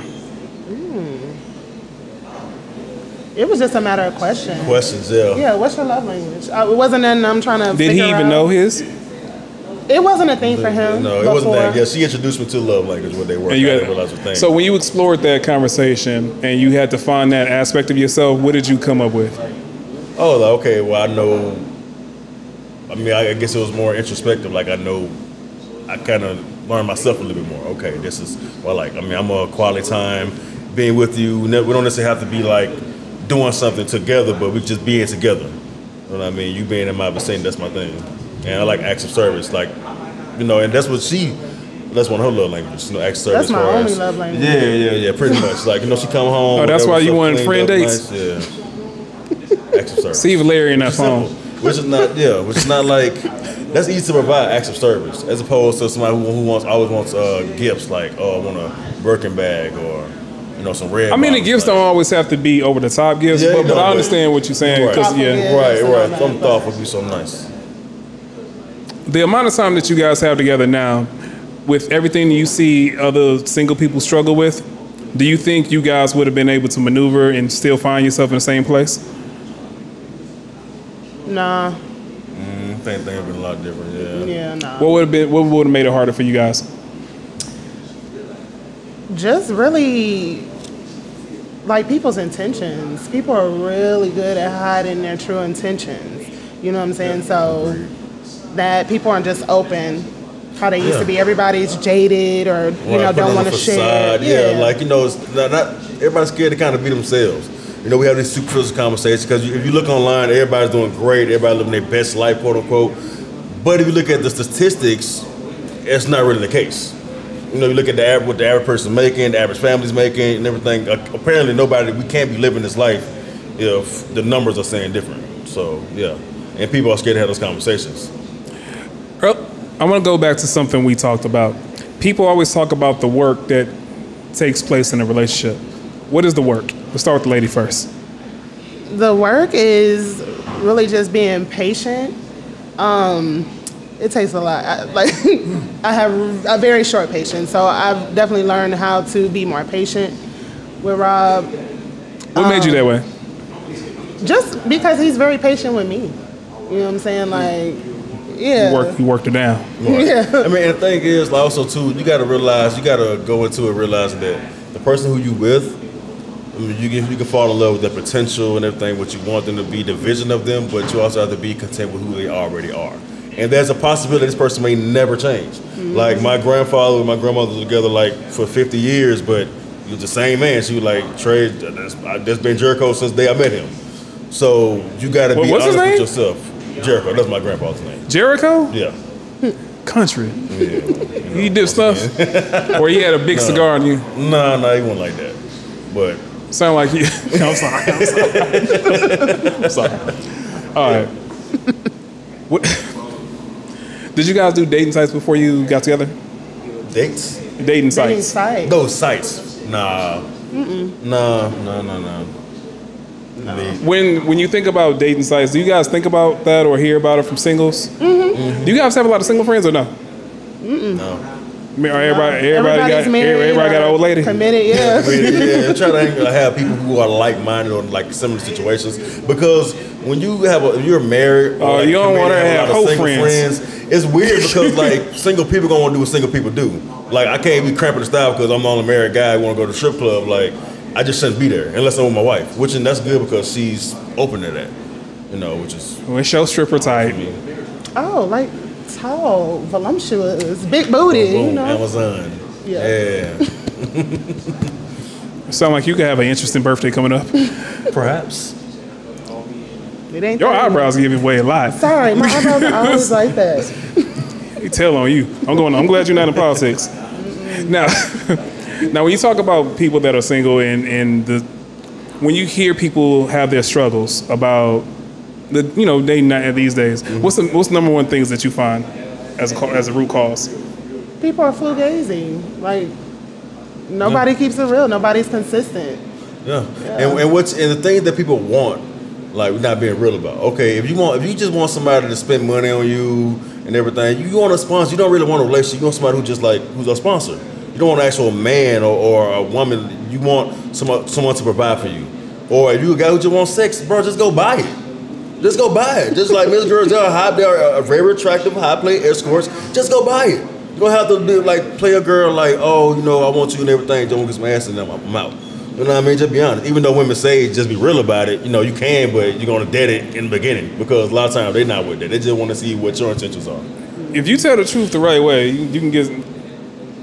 If everyone knows, the most important thing that I've seen, as long as you don't take away someone's autonomy. Right. Give them an option. Let them know up front. Mm-hmm. Do you have any friends that have cheated, that you had to correct? Friends that have cheated. Correct though. Your eyebrows said a lot. I mean, I have friends who have cheated. You don't without naming names. Yeah. I have friends. Did they tell you about the cheating? Yeah. That work husband came for dinner? No, it was them stepping out. They not getting what they, needed, or he stepped out first. And she got a lick back. Mm-hmm. Yeah. Are they still together? Hell no. She got found out. She got what? She got found out. Did she get found out, or did she want him to know? Probably both. How was the truth revealed? Through the phone. He went through her phone. Oh. Okay. And vice versa. So. Upon learning about the cheating of your friends that happens to be in a relationship like that, what did you do? What did you say, if anything? I mean, it was never like stay with the dude, make it work. Like if he's not doing what he's supposed to do what makes you happy. It was more so like that, not necessarily go out and cheat. You know what I mean? But do what makes you happy. If it makes you happy, go for it. Do we have any single people that like to talk? Shrimp? You want? I ain't single, but You ain't single? You don't file married on taxes. I'm single then. What about you, Ari? No, I ain't gonna be able to do it. All right. I guess you can say I'm single, but. Does she say you single? Does she say she's single? No, she said she got a boyfriend, but she wants to be married. Don't matter what she wants. Let's get into a little conspiracy then. Ooh, now we're talking about language. Street smarts are more valuable than the school smarts. Streets all day. Streets, yeah. Why? Because street smarts are like more instinctual as opposed to like book smarts, where it's just like this is what someone taught you, or this is what was provided to you. But street smarts come from experience. Like you're not gonna get taught that unless you hands on. What if I had a scholar here and they said your life goals and then everything that happens after school is going to be determined by how serious you took school? Well, I would say that society kind of contradicts that, because a lot of these CEOs, billionaires, they'll tell you, hey, I wasn't an A student, but the people who work for me are. You know what I mean? You don't necessarily have to have a degree to be successful. So yeah, kick ass. People over 60 should be tested on the road for their driver license. Yeah, 1,000%. Why y'all ain't the senior citizens? You just had all this love for Jericho. What happened? Bro, what old lady cut you off? They got nothing to do with the road. Get out the road. Yeah. At what age? Okay, all right. So what age should we start introducing them people being reassessed? I'd say 70. 70? I mean, once you become a senior citizen, they done killed the curb by then. What you talking about? Once you become a senior citizen, I should say you should get But they're retested. 65. I was giving them I would say 65. like 70. I was giving them that little leeway. You're a senior citizen. Hey, bro. Make sure you good. 65. But what if you're still pretty good at 65? But we can see. You know what I mean? I need to see at 65 how good you gonna be. Okay. I don't think that's a good testament. Either you can drive or you can't. Yeah, Can you learn to get better at driving? Changing. I don't know. Let's get a little messy. Changing the sex on a birth certificate to X. It's not gonna hurt anybody. You agree, disagree in 3, 2, 1. Disagree. Why? Because either you is or you ain't. Like either you got it or you don't. You so country. You know what I mean? That's country logic. Yeah. Like either you, if it's poking out or it's split. Like which one you got? Are you hermaphrodite? Okay, that's a different conversation. But is it either one or the other? Then you need to go ahead and put one or the other. Like, do you have any trans friends or non-binary friends? No, not non-binary. No, not. No. What about? Friends. I know people, but friends no. All right, another controversial question. Women can be bisexual, but men can't. Agree, disagree? In 3. Yes. Yeah. Tell me why. Tell me why. That's just what it is. That's just never gonna change. That's just why? Because your sexuality as a man. Okay, for example, all right. So don't get fired. No. I'm just saying, if my wife went to college or whatever, graduated, and like 10 years later, I find a video of her getting on with some girls. Quit checking phones. Right. Did you learn from that? I'm just saying, hypothetical. Yeah. Or somehow I come across a phone and I go through it and it's like her doing something with some girls or whatever from back in the day. I'm like, oh, okay, cool. That was a girl's trip. Right. But if your woman finds you busting it open, like getting bent over, she gonna be like, hey, what if he was a top? You know what I mean? What if he was on top dominating? Like, it's just not gonna go well. No, it's just not. And the thing about it is, it's almost like cross-dressing. Like women can wear men's clothing, but men can't really wear women's clothing. Like women look damn good a lot of time wearing guys' clothing. They'll put it on. But a dude can't go around there and off the top and some heels and everything and think he just the baddest bitch. It don't really work like that. Have you seen today's rappers? No, bro, no. Yeah, I have, but no. It's terrible. But like I said, what the females can do is one of them things where it's kind of attached to like your gender. Like if you're a man, like this is kind of expected of you. Yeah. What do you guys argue over? The most? The most? Who what? What do we argue over the most? Oh, in the morning, like, and I'm getting up to go to work or whatever, like, I don't know why she tried to sleep so light or whatever. I try my best to just not make noise, but I mean, you're going to hear some type of ruffle at the end of the day if I'm getting ready for work. So yeah, that's something she gets annoyed at me, I get annoyed at her. No, and the lights. She'll have like having a lot of lights on at the house. She come home, there's a lot of lights on. It's a problem. Right. She's asking why are the lights on. Which I understand, because if we have natural lighting in, I mean, we should have lights on, but sometimes these things happen. See, Mama Bear perked up. Sometimes these things happen. Nah, dog. Y'all ain't in none of the rooms. Sometimes these things happen. What happens if you leave the TV on in the living room and you're in the bedroom? Hell, sometimes she do that, so, I mean, you can't knock me.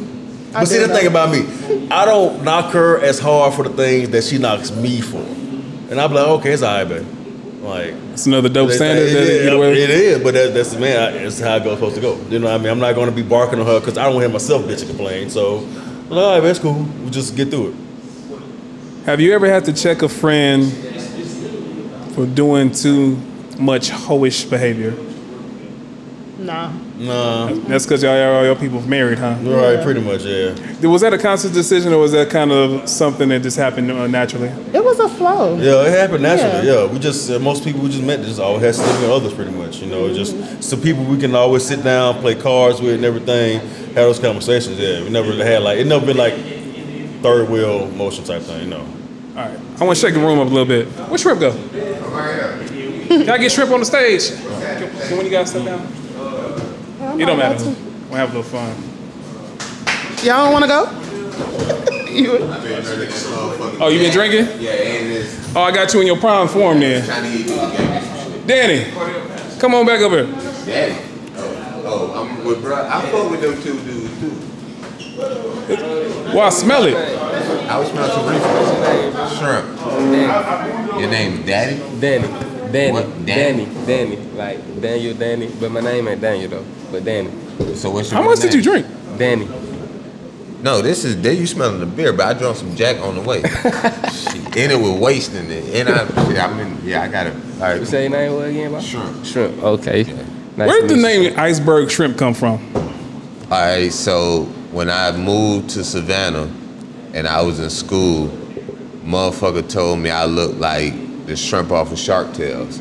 So the whole school just started calling me Shrimp. Face ass. Iceberg. And my dad name is Iceberg. They call my dad Iceberg Slim, and and they call him Ice. So then I got enamored with pimping, and then I said, So you fuck. talking to Ism? I thought I was for a minute. For a little bit, I thought I would. I ain't got it in me though. You were speaking to Ism. You a gorilla? You a gorilla or you was just regular? pimping. I don't think you should ever go to gorilla. Okay, that right, real nigga. You should never have the gorilla a bitch. Okay, that right, that right. Although you definitely should have to correct the bitch. Okay. He says Real bitch piece a lot, so just Well, be I'm prepared. sorry, a woman, your woman in particular. Real P shit. Yeah. I'm He with you. started the pimping, so then. He said he was speaking to Ism. He said he was speaking to Ism. Pimp say bitches no, so that's what he was talking about. He was saying he speak to Ism, man. don't He know grew, that like that. you know what I'm saying? You been with your lady for how long? 5 years. 5 years. Pack it like a rocket. Whoa. What's up with your boy? That's what he said, man. Now you're not a father, but you got one on the way. Yeah, I got a little girl on the way. Congratulations, bro. Thank you. And see, I heard these gentlemen talking. Okay. Here we go. And I know, and I might not know what the fuck I'm talking about because I ain't held the baby yet. They say dudes don't really feel that shit till the baby come. But I don't think a guy's supposed to be at the crib all day with his woman and his kids. I don't think, You in a conundrum as that? As a father, you in a conundrum. You the what? You between a rock and a hard place. You gotta speak in Savannah. You in a goddamn fucked up situation as a father. You can't just say So that. you're saying it's like you want to be at home with your family, but you gotta provide. I have to go provide and get this cheddar to bring home to the family. I'm sorry, go ahead. The more I focus on this, the more I miss from this. It's like a tightrope game that you gotta do as a man. But what are you doing when you at home with your woman and your kids? You make sure you're present. That's the most important thing. What do you do? Because you can actually be at home but not be at home. You know what I'm saying? Yeah. Yeah, but I'm saying when you raising the kids, you supposed to instill it in your woman to orchestrate what's going home. But so it's you there through your woman. It's a certain respect that just me being, I'm just speaking for myself. Me being within the house is a certain respect your kids give the father that they won't give to their mama. And for some reason, I don't know why it is. It's not even in my household because I see it in my Single friend's mothers household. just got tight. I just see it in it ain't even a single mother thing. The daddy can be in the house. Like if the mother telling it, like my kids, my fiance get my kids ready for school every morning. Yeah. She can spend 10 minutes telling my oldest, do this. As soon as I get up one time, hey, it's over with. But doing it. You but feel when me? you tell your woman to do something, do she do it? Yeah, what you mean though? Like, I'm trying to make sure we clear. You No, mean? because if you tell your woman to do something like this and she do it, when she tell the kids, they'll do it. It's people that went to Iraq and fought in the war for 4 years. My granddaddy was in Vietnam when his wife had 3 kids. Nigga, we supposed to be out doing some shit. You can't get rich or be a hellified nigga at the house laid up with a bitch. That's why I just said you in the conundrum. Like, but don't There's you want? no conundrum. I'm saying, don't you want to be at home with your kid? No. As a real nigga, you should want to be. Hey, I can't speak. I'm just saying for me. No, I want my kids. I understand what you're saying. Yes, I'm an entrepreneur too. I gotta be in these streets and do these certain things, network and work with these people to get this paperwork. But don't get it fucked up. As soon as I leave, I'm going to my family. This is where I want to be at. This is my peace. You feel me? I don't want to be out here with y'all niggas. You feel me? Like, not y'all niggas. I'm just saying. I know what you mean. I'm just saying in general, like, That's how you should want to feel. Like, ain't nothing really. We go, Shrimp. You know what I'm saying? Like, Shrimp, I got a question for you. I'm getting to the softer side of shrimp. when you see your daughter, bro, first time I see my son, I cried. When you see your daughter and you see life being born, like. What's the last thing to make you cry, Shrimp? Yeah, hey. You gonna cry, bro. That gonna change your life.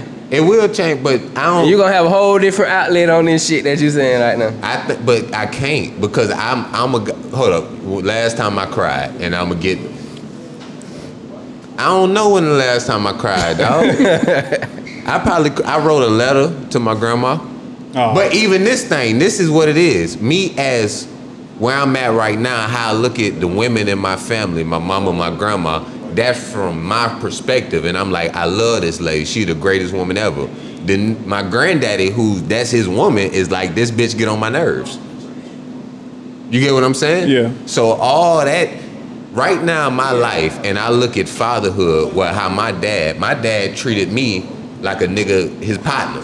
He ain't no fatherly kind of nigga, but I raised around men who, and where I'm at, and they in my life, and they telling me, you should go this way and that way. That's what a man is for, to tell your kids this, and that. All that other shit is woman shit. The bitch wants you at the crib because she don't got nothing to do. And she want to hang out with you. Did your lady work? Because it's a washing machine now. Did your lady work? Yes, she got to. Okay. I'm po. So she doing this. That what I'm saying. I hate to play this deal, but so you saying she go to work too? Goddamn right. And she got to take care of the baby. Yes. But you just go to work. Yes. How the fuck is that fair? I don't sweep the fair. What I'm just saying, fair? like, ain't no fair. If she chose me and she with this what she with. Hey man, if she want a nigga who I'm just wash saying, dishes, it ain't about. For one, you should know how to clean your own shit, wash your own clothes, cook for yourself. Nigga, this is regular life essentials with to do without a woman, with the woman or not. You gotta eat. Y'all gathering all the women together. Natural selection is taking place. You gotta clean your clothes. Hey man, if we a team, if we the LA Lakers, LeBron ain't telling Westbrook, nigga, you get all the rebounds. You get all the assists. Nigga, we a team. You get some of the rebounds. I'm gonna put up 30. It's a team, bro. We gonna win the ring together or not. You clean the house. I just go to work and you do everything else and you go to work. How the fuck is that fair to the woman? But this the person you love. You supposed to be one to lighten the load. Hell yeah, I'm finna get in here and get a triple-double. I see you get a double-double. You sound like your girl told you that. Now my girl told me shit. I'm just being considerate. Told you that. I'm just being considerate of they feeling. You gotta put yourself in their shoes. They feelings. The world don't run off no feelings. But you love this person. Fuck the world. Do you love this person? Yeah, but you do know how you say feelings. If a woman was in Ukraine right now, would nobody give a fuck about their feelings? My woman ain't in Ukraine. I give a fuck about her. If she goddamn saying this, I need you to take up, I need you to get the kids, I need you, nigga, I'm there. I understand a chick needing you and you got to do that, but if you live in your life and maneuvering off, man, if my girl say I don't do this, then she gonna go. Do you love this person, bro? I'm saying, do you love this person? You love him, but what do you think? Is this sacrificing this sacrificing your morals, principles, or character to conform to cleaning, to doing the dishes? So what the fuck are we talking about? Because if she leave, the next bitch gonna do the same thing. If that's cool with you, and you want to goddamn have 4 baby mamas and you did all this baby mama drama and doing this and doing that and got a goddamn pay child support and goddamn can't see your daughter here because this one tripping and doing this, hey, that's on you. That's the decision you make. But I just want a nigga to be clear of the options that he have. Nigga, you can treat this woman right and do what's right by her, or you can goddamn go out here and have these other jobs. And I'm not saying this about you or whatever, you know what I'm saying? Making it, you know what I'm saying? I ain't saying that. I'm just making it clear, you feel me? I ain't saying. If you living off what a woman say treating her right is, you running in a circle. You don't supposed to live your life off what a bitch think is right. But do you love this person? What nigga you keep saying? Because that's the main thing. Like, if you don't give a fuck, like if I don't give a fuck about, that's like if somebody I don't know say something about me, I don't give a fuck you say. But if it's coming from somebody I sleep in the bed with, I'm gonna take heed to what you say. What if she full of shit? What if the shit she saying is stupid and you say, baby, you stupid? Now, baby, that shit you saying don't make no sense. But baby, I feel like it's supposed to. You supposed to say, well, baby, you mad? I'm gonna stop doing what the fuck is logical. Give me an example though. when a bitch is mad at you about what you not doing, you supposed to say, no, this is what it is. I'm saying, what's the specific example? I might agree with you. Nigga. Okay, my girl just came. My girl was at the crib with me. We lived together. I'm damn near married. She say, you don't spend no time with me. Well, cool, bitch. I'm chilling right now. She goes, say she getting breakfast. Do you want something? No, I don't. She goes there. It's a nice place. Calls me. Hey, this is nice. I want you to come. I'm finna come. Can you go? No, bitch. It don't matter how it makes you feel. Do you call your woman a bitch? I have before. In argument? No, we don't. I don't argue. I ain't never gotten. I don't argue with my woman. That just sound like you ain't want to just spend time with her. No. That's all that sound like. No, you listening to what women say. You listen. I'm listening to what you said. You said no, bitch. Do you? And she doing everything to say, nigga, I'm trying to spend time with you, and your ass saying no, bitch. I'm listening to what you said. So, because she want to do something, you gotta be. Hey, I do it. Bro. I'm just saying. I'm not saying you gotta conform in that way, but maybe next time you can say, baby, I plan a date. We gonna go here. We gonna spend this time to go here. When's the last time you had a date night? Me and we went to the Atlanta Hawks game a couple weeks ago. Well, like a month. We ain't do nothing for Valentine's Day. This year or last year. That's what I'm saying, bro. You gotta understand, like, nigga, I'm sitting in the house all day with kids. You the only adult I'm interacting with. I want to get out this motherfucker. That's what your woman saying? So who no, bro. Nobody gotta tell me this, bro. I understand what's going on. If your woman is sitting in the house all day and you come in, so now you's a bitch entertainment? What you mean? So, because the bitch is bored, you gotta entertain. That's how you looking at it. I'm looking at it as I'm the only adult she want to talk. She want to tell how her day was. She got some shit she didn't look at on Instagram. She want to talk about that she cannot talk with a 4 and a 1-year-old. That's the only thing. Not on her this bitch entertainment. So, and I heard one of y'all say something. Because they at work. He said that. He said, we was friends first. Man, ain't no nigga friends with they woman. This my woman. She operates as my woman. Not my friend. You've never had a female friend? You got that? Hold on. Shrimp, you never had a female friend? She supposed to be your friend, bro. She supposed to be your friend. Okay, cool. She your woman, dog. She your friend, though. My friend ain't never came. I be with my partner. They get a new hairdo. They ain't never say you didn't say you ain't look at my haircut. It's a different type of friendship, though. No. I feel what you're saying, but this woman gotta look at you gotta to look make from decisions, dog. This woman gotta put her trust in you, look at you to make decisions. Nigga, my friend got his own bitch. I'm saying you put your friends in your No, my friend got his own ideology. My friend go through life the same way. If my woman ain't listening and don't understand my ideology and the shit I put in her, that ain't my woman. You can fuck 5 chicks. If only 2 listen, you only got 2 bitches. If the bitch ain't listening to you, she ain't your bitch. So therefore, my friend ain't gotta adhere to nothing I say. My woman gotta adhere to what I say. Cause that ain't my, if you marry a bitch, she got your last name. So let me ask you this, bro. Like, so your woman gotta adhere to what you say, damn right. But you don't have to consider what she say. I'm not saying don't consider, but your feelings don't dictate. I'm just asking you. How you feel don't dictate how this house is running. But does it impact the future? Talk about your feelings with them bitches that listen. I'm saying, ma'am, white, black. And she happy than a motherfucker, because the same shit he talk, the same shit that bitches is talking now when they get 40, they lonely, and she see her mama. Okay, check. So you said your latest child, right? Yeah, with child. Hold on a second. Ask the question. I'm gonna repeat it for the audio. Okay. Go ahead. All right. So your woman's with child, right? And she's having a girl. Mm-hmm. So how do you think your little girl is going to perceive men if her father is telling her mother that her feelings don't matter? Hold on. So, as a parent, how do you think your daughter's going to receive this? It's going to change when he sees the baby. I'm going to tell my daughter to be with somebody who you respect, who you can look at, and you can admire. You going to be the first nigga that she respect, look at, and admire. So she going to be looking for a nigga just like that. I do respect. But you got to put yourself in that. I'm saying your daughter is going to be like, when she observe what's going on, I want a nigga like my daddy. My daddy saying, my daddy told my mama, do what I say. Yes. So get what I'm gonna do. I'm gonna do what this nigga say. When your daughter and I don't want to get on domestic violence. Hold on 1 second. Oh. Now, is that necessarily problematic if you choose a person that leads properly? Say that again. is that a problem if a woman chooses a man that leads properly? There's only resistance there if a person's not leading the household properly. I'm not saying I don't want to get it confused It's that not he necessarily leading him per se, just in improperly, because to each his own. Whatever makes you, ain't no set way to win no championship. Hey, they won it shooting threes, we won it with big man. However you do it is how you do it. You know what I'm saying? But at the end of the day, it's certain things that's kind of toxic to the progression of winning and shit. If I'm saying if I'm keep doing it to sports because I like to relate shit to sports. But if I'm fucking LeBron and I keep telling AD, hey bro, I need 25 from you and you ain't giving me 25, how the fuck we gonna win this ring? So if my woman is on my team and she come to me like, hey nigga, I need 25 from you, how we gonna, and I'm not doing it, how my team gonna look at me? Because the Lakers got a coach who letting the players renegade. When Tom Brady, since you like sports, when you play for the New England Patriots or the San Antonio Spurs, they don't give a goddamn if you score 30 on that team or if you done a backflip in the end zone. If you come over here, ain't none of that shit. This what it is, win, lose, or draw.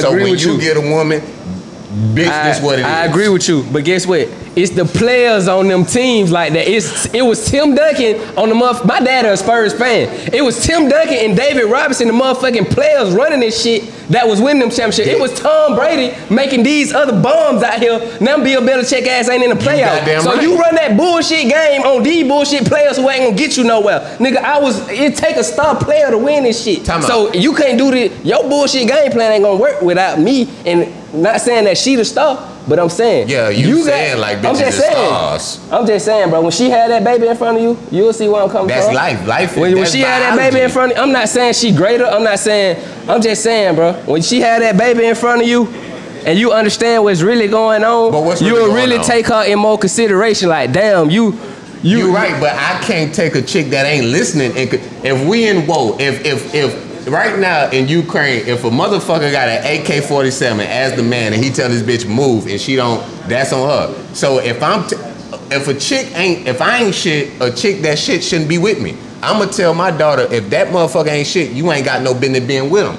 So if he shit and he do some shit you don't like, but he do this and you see he got a mission, then be with him. But if you nitpicking and getting mad about your feelings, then bitch be by yourself and do what single bitches do and cry at night. Question. Shrimp just made all the ladies do ad-libs. But at the same time, it's just like, bro, I feel you where you coming from, but at the same time, don't want a motherfucker to tell her what to do. Any mother. Hold on, I want to say, Rob. Oh, I'm sorry. Oh, no, you good. So look. I'm with you, bro. I'm with you. Don't think I'm against you. I'm with you, bro. I'm fucking with you. Yeah, I'm fucking with you. Pipe up, man. As you describe things, I don't think a lot of people disagree with what you're saying. It's your approach on how you say it. And your thing is, fuck the feelings, right? I'm passionate about this, dog. Yeah, that's why you just got to read between the lines of what he's saying. Because I'm passionate about this because, bro, I got a mama who's single and talking shit. What does your mom say? But do you think that's settling? Hold on a second. We can tap into something deeper here. So when you say your mom is single and talking shit, what's going on with your mom? Like it ain't her. Why do you think your mom is single? Because she don't know how to operate with a man. It don't matter what you call it. This is a man's world. It don't matter what you say, and it's a man's world because men fight wars. That's exactly why. Let me ask you this. So you think, Shrimp, what makes a man a bad man? A bad man is a nigga that lied to you. That's the only thing that a bad man is. That's it? Yeah. If you choose to be with a disrespectful man, that means you're a funky bitch. But can't the truth be disrespectful? He on the ears of a funky cop. Can we get a lady up here? Would you like to? You keep talking though. I'm trying to vouch for y'all. Look, listen. No, you can't ask questions. I want you to ask questions, but I want you to speak into the mic. You got to. All right, bro. Appreciate you. I done cheated before, is what I'm saying. Wait. All right, so when you cheated, did you get caught? Or did you tell the truth? My girl was talking to me. She said if I ever cheated on her, she would leave. I said, well, baby, look, if we gonna talk about that, I said we go ahead and leave now because I done it, and it could happen again. Now, if she stay with that, that's her fault. But I ain't lying to nobody. If a man tell you fuck what he tell you, if he show you I'm disrespectful, and how women in America keep saying they hell of a people and they got degrees and they smart and they can't realize they with a bullshit nigga, then bitch, that's what it is. See, I'm with you to a certain extent. Yes, I can be truthful, but that don't mean I'm not shit. You know what I'm saying? What you mean? I can walk up to somebody right now and say, yes, I'm engaged. Yes, I got a girl. Yes, this. Put the ball all the way in their court. I was truthful with them, but I'm still a fucked up nigga. How you fucked up? Because I'm still hurt somebody. I'm still doing wrong. You sound like a woman.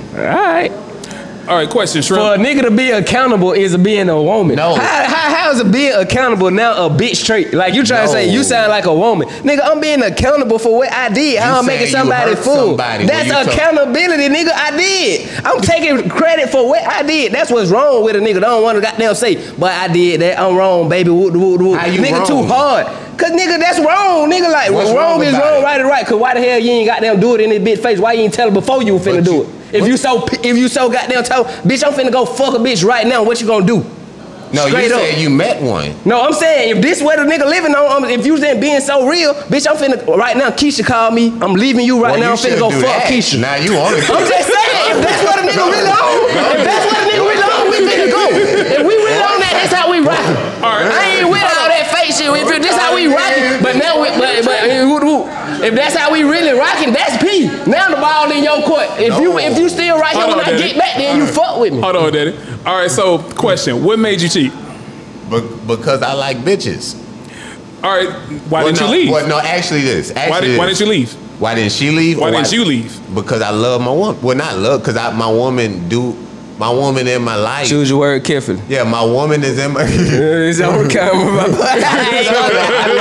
But my woman is damn, my G. Most dudes don't leave chicks. Most dudes, when they have women in their life, they might lie to them and say what they ain't doing. But they don't just leave a chick. The chick leave them and say that nigga wasn't shit.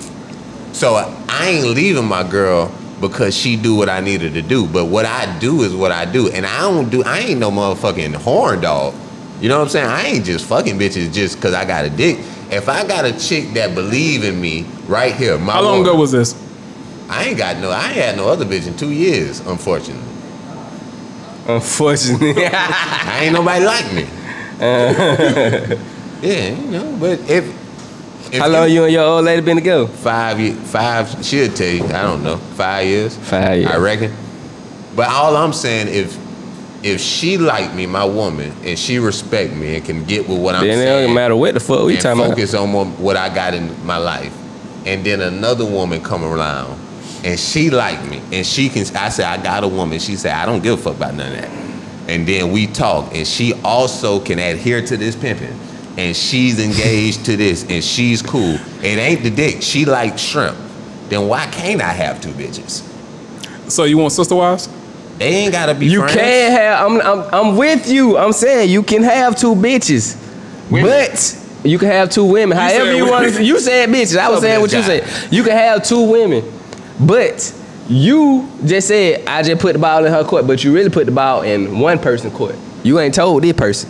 So if you on your shit, no, but go ahead and tell this person. And then let them have the decision because you trying to goddamn have control over this person too. Hold up. So if a nigga really just on that, hey, this what I'm doing. Hey, this is Keisha, this is Tammy. Y'all kiss. Go ahead. You gotta eventually do that, but your first eventually. one, this how I'm doing it. You gotta walk in with your true self, cause this was your initial. This is shrimp. You ain't never trained no truth. This is shrimp. Goddamn, this how shrimp living. This what I want. I want sister wives. This how you gotta walk in this bitch. You can't be a chameleon talking about I want to love you. Then goddamn going over here like, what's up with bro don't know nothing. Look, this is what I'm saying. I'm saying what you said, bro. I said that, but you gotta read between the lines. The second chick might not know about your main chick. Well, no, she do know. Your second chick know about your main chick. You said your second chick know about your main chick. You frequently use the phrase adhere to this pimping. Got to. The pimping I know, they don't tell those lies. They know about what's going on. Exactly. But at first, when you got a woman and you meet another woman and y'all get to smashing, she ain't fully under the pimping. it ain't till she under the pimping where they can meet. You can have stragglers, but once she understand this is what it is, that's when they meet. No, she know you got a woman, but when she cooperate with her. No, my woman know I might stagger off. She don't know the bitch name yet until this woman understands her. I'm just playing devil advocate because I want you to take in consideration for the first woman that you keep failing to mention. What kind of consideration should I take? The first woman don't know shit. Hold on, I have a question. I have a quick question. If my daughter with a nigga, I'ma tell my daughter, if you with a hellified nigga, he gonna have another woman. Pimpin'. You being honest. Look, Shrimp. Pimpin'. Shrimp, let me ask you this. Hey, man, he like it. Do you plan on getting married? Okay. I will get married. To the woman that you're with? Yeah. What's stopping you now? Me? What do you need? What do you need to change? Or what do you need to have happen to say we're gonna get married? This gotta happen, what I'm talking about. This ain't happened yet, but in the future it will. But really the only reason why I don't get married because I don't believe in God. I don't think it's no holy trinity. I don't think it's a, what they call it, a holy oath to God. I don't think I'm saying no powerful shit to God because he ain't never at divorce court. He ain't what? At divorce. Jesus ain't never been, and Jesus ain't never had a woman. So why are we praying to a nigga who ain't never had a woman? You crazy, boy. Yes, he is. I fuck with you, bro. You know what I'm saying? All right, sure. So why get married? What would make you say I want to get married? Because you make it sound as if it's only an institution of business. It is, but I guess because it's really only to make the girl happy. That's what most niggas do, but it's a tradition. So for you making that move, you keep making the women get shifty in here, boy. It's some truth to that, she done pull out the laptop, she writing a blog about you. So question. You're doing that in your mind to make her happy. Is that just giving her more status than your stragglers? But because check this out. And because I don't go into this with fear with thinking she could leave, because that's some goofy shit. That fear hits a little different when it's child support involved with that. But either way, once you had a baby, she in your pocket. I gotta take care of her. I'm saying all she gotta do is not leave, married or not. If she don't leave, I got her. But if she start defying me and going against what I'm saying, bitch, you on your own. So let me ask you this. I'm with you, bro. I'm with you. I'm just playing devil advocate, Brody. I'm with trust me, I'm not. But what are some things that you can adhere to that she may have? Well, like what's some? Do you ever compromise on anything? Yeah, can you compromise on anything? I guess not on some shit that I'm living. Look, I'm from Savannah, dog. Me and my girl just went to Savannah. She stayed at my cousin's house. I was supposed to come back home. I texted her, I'm staying at my grandma's house. It wasn't no why, what. It was okay. So all that y'all was talking, checking in, I get that. But if you check it, why do you gotta tell a chick where you at? Before phones, your granddaddy, when he woke up in the morning, he kissed your grandma, I'm gone, and he came back. Papa was a Rolling Stone. But who gives a fuck? When you out in the street, she did. what old woman you know really sad? It don't matter how you just said this your words. You say, I don't want them to turn to my mama. This your words. My mama didn't listen to a nigga. But you just said, what old woman I know really sad? You know old woman who really sad. No, an old woman that got a husband and he got other kids and people say she's sad. That she's not really sad. The woman who's 80 sitting by herself is sad. So women should just settle for whatever the fuck they You keep saying settle. You sound like a woman. I'm just trying to goddamn get you to say what you saying. I'm telling you, it's a man. You don't supposed to be listening to what a bitch is saying. See, that's wrong, bro. You supposed to be living in purpose, for one, ain't no nigga goddamn who say they can't believe in God gonna ever be able to goddamn understand what a nigga saying. What has God done for you? Cause a lot. What you mean? Well, this conversation just changed. Tell when God came and said, hey, I ain't gonna get on the God situation. Fuck all that. All I'm saying is, I'm sorry. all I'm saying is you gotta have some type of discernment. You gotta have some type of discernment. If you want to build something with anybody, you gonna have to listen to what they saying, bro. That's why I went back. It don't matter what you trying to build. We can be trying to build a motherfucking stage, nigga. It don't matter what we trying to build. You gonna have to compromise with something. Go ahead, Cynthia. Is it safe to say that your mom just didn't make good choices in men to listen to? Hold on. She didn't listen, or that's just her? She just didn't listen. Did she have good niggas to listen to? it don't matter if who they was. She chose them. What do you remember about the men your mother had? She was talking back. When you say talking back, what was? Okay, hold on. Let's unpack this a little slowly. When you say talking back, is I'm doing this. You have to understand this. Don't question me. She got loud with him. Every time I seen him, she act like she was a guy. And she was loud and raising the voice. And the dude had to, well, baby, understand this. Or he had to say, please be quiet. Should no man ever have to say, baby, stop, just calm down.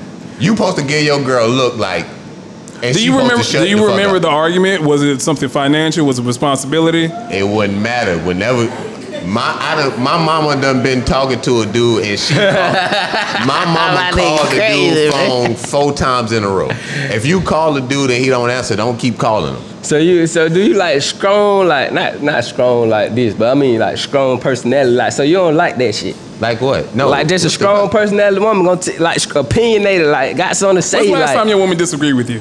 She always disagree with me. Okay. She always do. How is it settled? Logic. I tell her this is why I think this, and if you think different, give me a better reason why. If my girl tell me I shouldn't ever cheat on her, tell me why.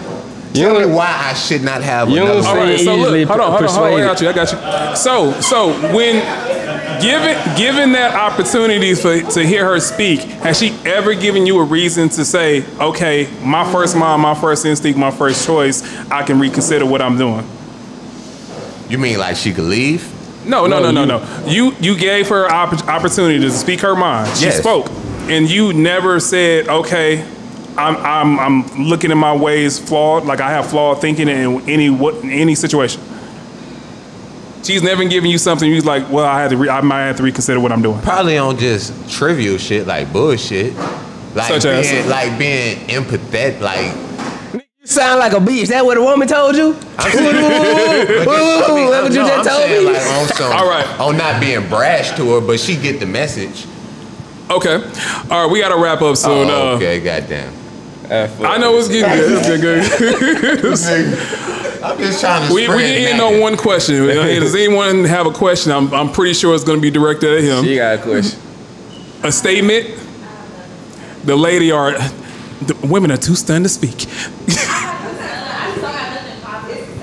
Say what you gotta say. I speak. I talk back. All the women in my life love me. Lily, man, go viral. We going viral. Nah. Now, I'm glad controlling. All right, hold on 1 second. They say my dog controlling. Hold on 1 second. So what was just said from the audience was it was said that it sounds like he beats on his girl. Now, a lot of times situations will sound like that, seem like that, but that's not actual truth. Have you put hands on your woman? It won't have to go there. As long as she listens, she cool. You are speaking about her as if she is a dog, or she has to like obey you or be so obedient to you. Well, if she you don't have to reciprocate that to her. If she want to listen to somebody other nigga, go be with him. But this is as if you don't believe that the woman is. See, I was trying to tell you for them, bro. When you get the caliber of woman that you date, all the other caliber that you talking about ain't got a nigga. And they sad. she's married. Okay. My dog listen to his woman. Ask him how when he at work 6 and he years, talking. Man. Yeah, when he on the forklift Locked and he in. talking, guess what he be saying? Man, I just don't get it, man. It's just you try to do this with the bitches and they just get. That's how them niggas be, dog. My parents are about to go on 40 years of marriage, so it's actually legit and real. And my mom is a strong-minded woman as well. Yeah, to you. Not to me. Have you been in the bedroom when they talked? Actually, I've seen their conversations, and they have their arguments as well too. But at the end of the day, your opinion, your perspective is your perspective. We don't have to agree with it, but at the end of the day, Yeah, that's why I fuck with it. That's for good content. You know what I'm saying? Content. My grandma been married. She just been married 48 years. People call her feminist. She got a husband. She mad at her husband all the time, but they been together forever. They just had arguments. She was talking, but she agreed with the shit. People say that she ain't for women, but she know what the fuck that nigga is in her life. The only reason chicks in the USA could say this because ain't no bomb been shot over here. Because feminists not even for. First of all, the feminist movement wasn't even invented for your grandma. Your grandma is black. That was for white women. What you so talking about? Women is women. No, that was, see, that's the wrong, see, that's what I'm talking about. Remember, that way we don't read no more, we don't know anything. Hold on, Danny, hold on, feminists, that's what got us in this fucked up relationship shit right now. Feminist movement, kick the black nigga out the house so you can get their welfare. All that has got us to where we at right now, where we can't deal with each other. The feminist movement was actually for white women, not black women. That was for white women, and the black women decided to attach themselves to it, which was detrimental to our community. So we can't be talking about, so your grandma actually not a feminist. Just got the right to vote women in 1990. I'm just saying, bro. So all that I'm just giving you the facts. So when you going out here talking about the feminist movement is kind of killing the black relationship, the couples and shit. That's all I'm saying. His woman, my girl ain't. When some shit pop off, my girl ain't got to worry about nothing. When them bitches that single, her mama and them right now, mama can't walk, and she looking for somebody. If she would have stayed married to that nigga, that would have been who gave a fuck about her. But I don't, and I told my girl, if you choose your mama, go with them. Your daddy ain't got nothing to say in this house. Your brother ain't. If you with me, you with this. So fuck it. So any bitch that say they don't need a nigga and they want to adhere to a weenie, because only a weenie would listen and say, yeah, baby, I'm going to do what you want me to do. You want me to come home at 4? Fuck it, I call you. So that nigga can come home and hug you, and when a bomb go over, see that what they that's the culture we adopt. A weenie would do what's right. A fuck nigga would do it wrong. A weenie would do what's right, but the nigga that's what we want to be, that we look up to. I'm saying. He said that's weenie. We just gonna say we weenies cause doing what's right. That's cool. It's cool to be a weenie. Cause these niggas ain't nothing but hot dogs with bread. All these nigga weenies, man, for real. Goddamn, that's what I'm trying to tell you. Goddamn, remember all that shit they promote to you is not cool, man. All that shit they say is not cool. Right, that's a detrimental to you. It go kill you, man. Goddamn, remember, goddamn, it's cool to be a lame nigga. It's cool to be in the house. Let's get inside on a positive, more positive note. We positive. Last question. Positive. Yeah. Is a hot dog a sandwich? Yes. I guess so. Yeah. We learned something. A hot dog is a sandwich. Listen, I'd like to thank you everybody for your time, your energy. I'm glad we had people to disagree because it's always needed. You guys have always said that. You need people to disagree with because that's where the information is. I'm just trying to lay pimping. Shrimp, thank you for being you. Danny, thank you for being man. 2 P's of Paraco. Man, right. We gotta do this again. Thank you guys.